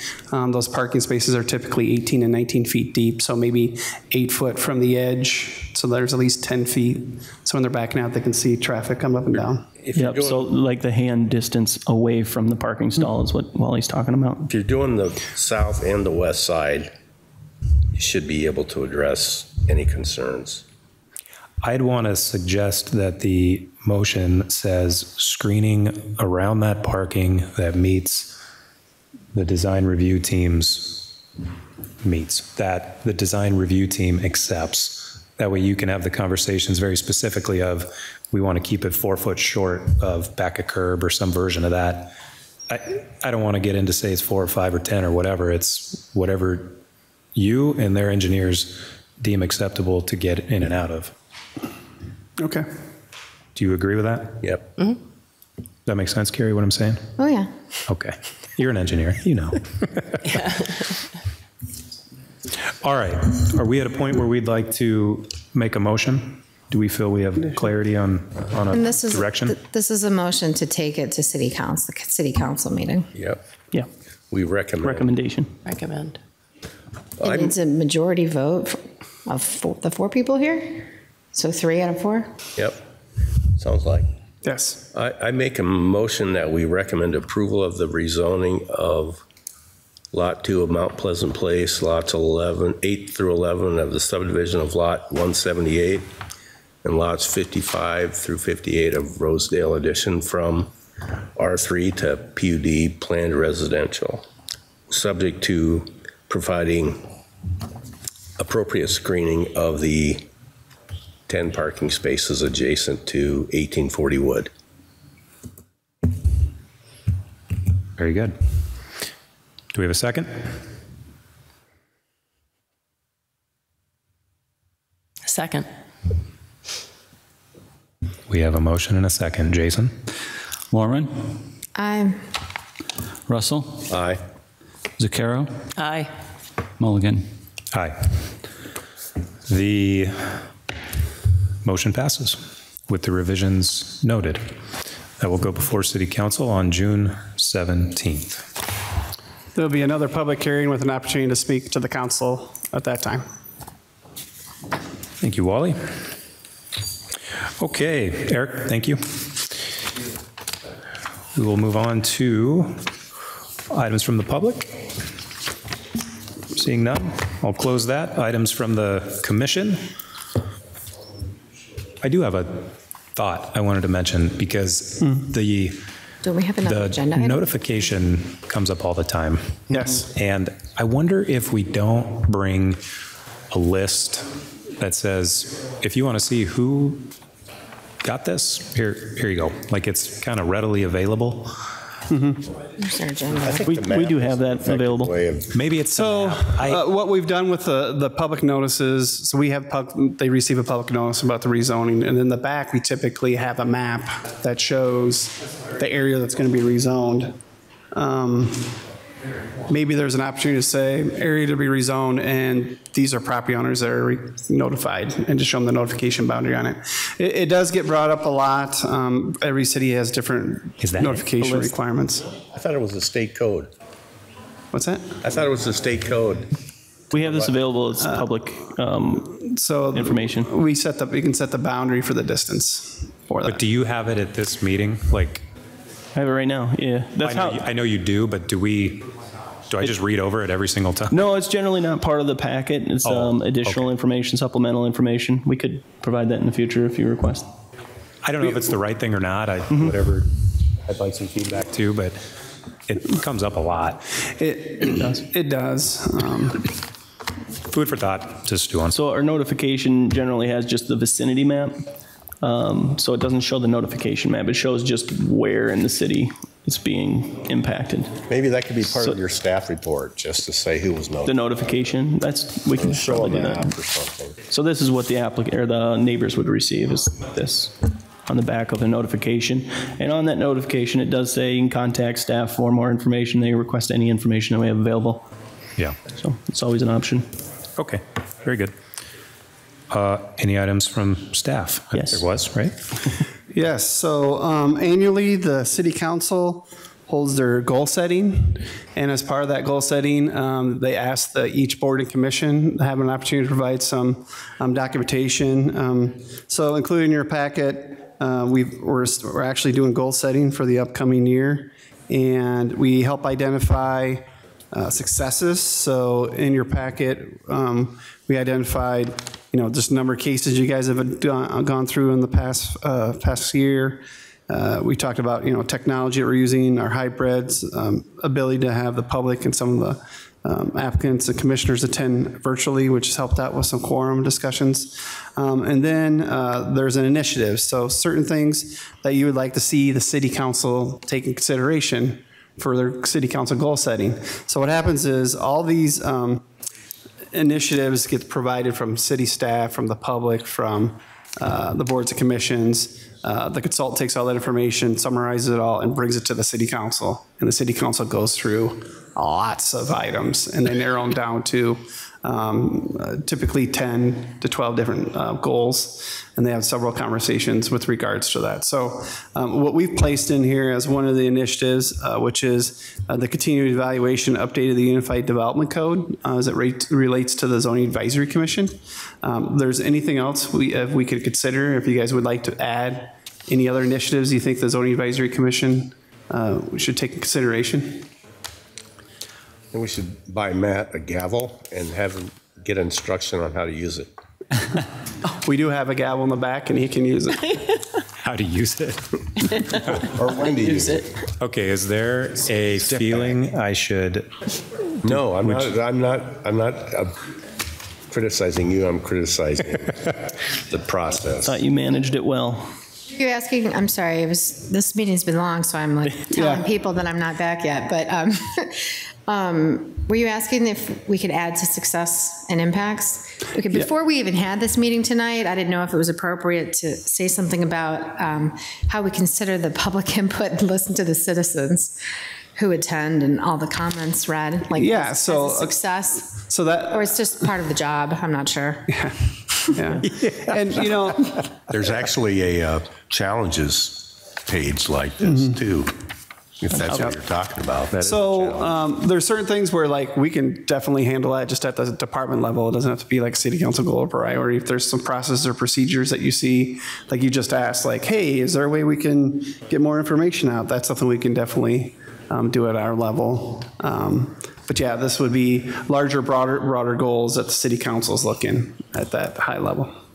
Is there a feeling that I do struggle with cutting people off at minute 2? And I do like your feedback though on that. I'm totally fine to saying, well, you're done. I'm not even worried about the length of time somebody talks. I'm more worried about somebody that wants to talk after the public hearing is over. Yeah. Or somebody back there saying stuff under their breath or. Yeah, it happens a lot. So I think what about an opportunity to the rebuttal, to the rebuttal, to the rebuttal. I know. You know. I think an opportunity would be, I think you handled it great. City council sets a timer, and sometimes it's like you get this much time and it goes off, you're done. Sometimes they say we're going to limit the public input to 20 minutes, and if you're not up here and you're not speaking the 20 minutes, you had an opportunity. Yeah. The other thing would be is when we talk about the order of the meeting, like you said at the very beginning, you kind of addressed, it seems we got a lot of public input, an opportunity. We can be very, very clear that says this is the only opportunity you get to speak is during the public input section. Once public input's closed, we will not be able to have any more conversation after that. That's a hard thing for when we get involved in these discussions, because a lot of times it turns into a debate, and we don't want a debate to happen. They had their opportunity. And the beauty of your guys' board and commission is that they get to go through and do another public hearing at the city council. Yeah. So they get another opportunity to be heard. So it's not just an opportunity here. Yeah. So Will they limit their time when they speak? They do.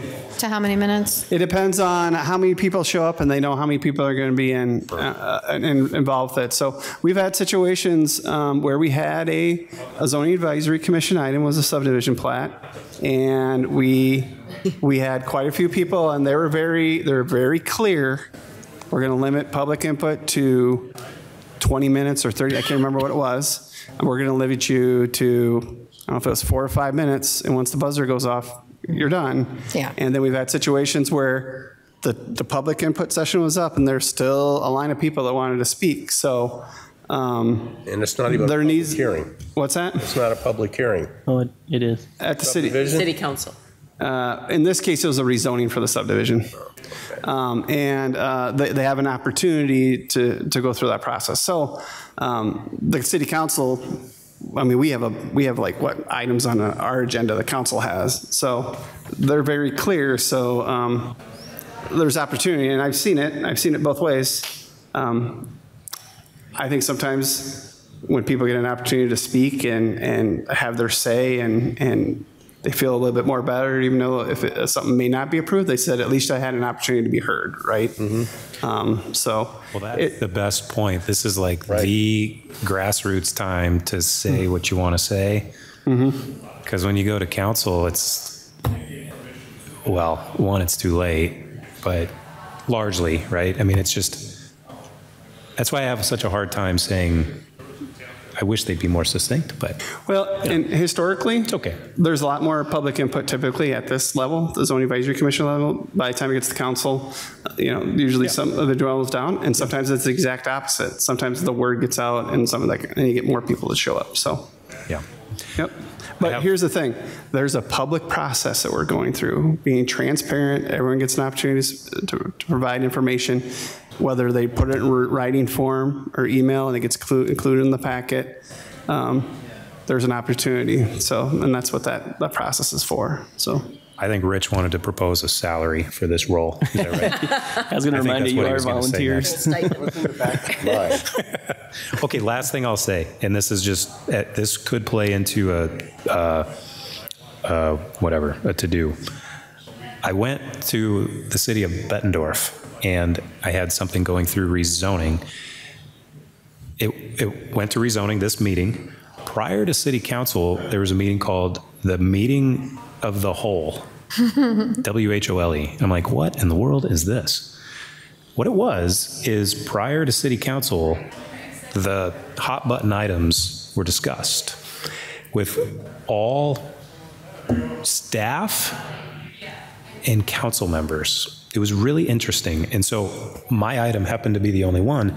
And so they all asked 50 questions about it. And, you know, fire had the opportunity, police, whomever, they all talked about it rather openly, far more openly than you would see in council. And it was kind of interesting to watch, but it was called the Meeting of the Whole.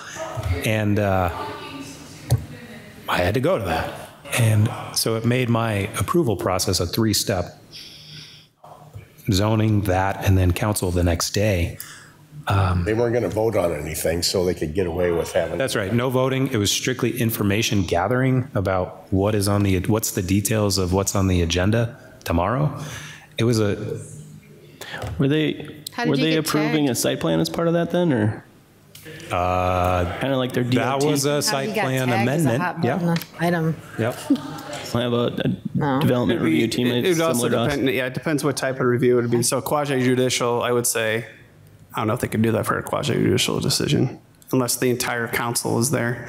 Maybe they can't. The difficult thing about it is like it's public information being discussed. Is it a public meeting, or is it just closed to? No, it was open. Now that I'm saying this out loud, maybe I was a consent item. Maybe it was only, I was the first item, so okay. I don't know what happened afterwards, but. That's something we can definitely follow up with the city. It was interesting. Is it interesting and you'd like to maybe see something like that? Or is it interesting in just. No, less is better in my mind. Okay. It's just, you know, an initiative the council is now going to hear 50 people that were just here, and they don't care. They hear that all the time. But I'll explain what happens. So we're staff, right? So we send notices out to individuals within 200 feet. They contact our office. We provide information to them. We do a lot of talking to individuals prior to coming to this meeting. Some people will get a notice and then they'll show up to the meeting and said, well, I didn't get any information. And in the notice, it says very clearly you can contact our office. We are looking to get an opportunity, but we're changing our agenda type things to be a little bit more transparent, to have our staff reports and everything out in the public and people to be able to click on and see Travis's staff report before the meeting, right? And right now, if people wanted Travis's staff report, they'd have to call us and and ask for a copy of the staff report. So it'd be like city council. It's available. And then the other thing that happens is that you just had this meeting, and tomorrow we're going to be talking to people. So they're going to be contacting us, and we continue to do. So that's a lot of the behind the scenes that you guys may or may not be aware of.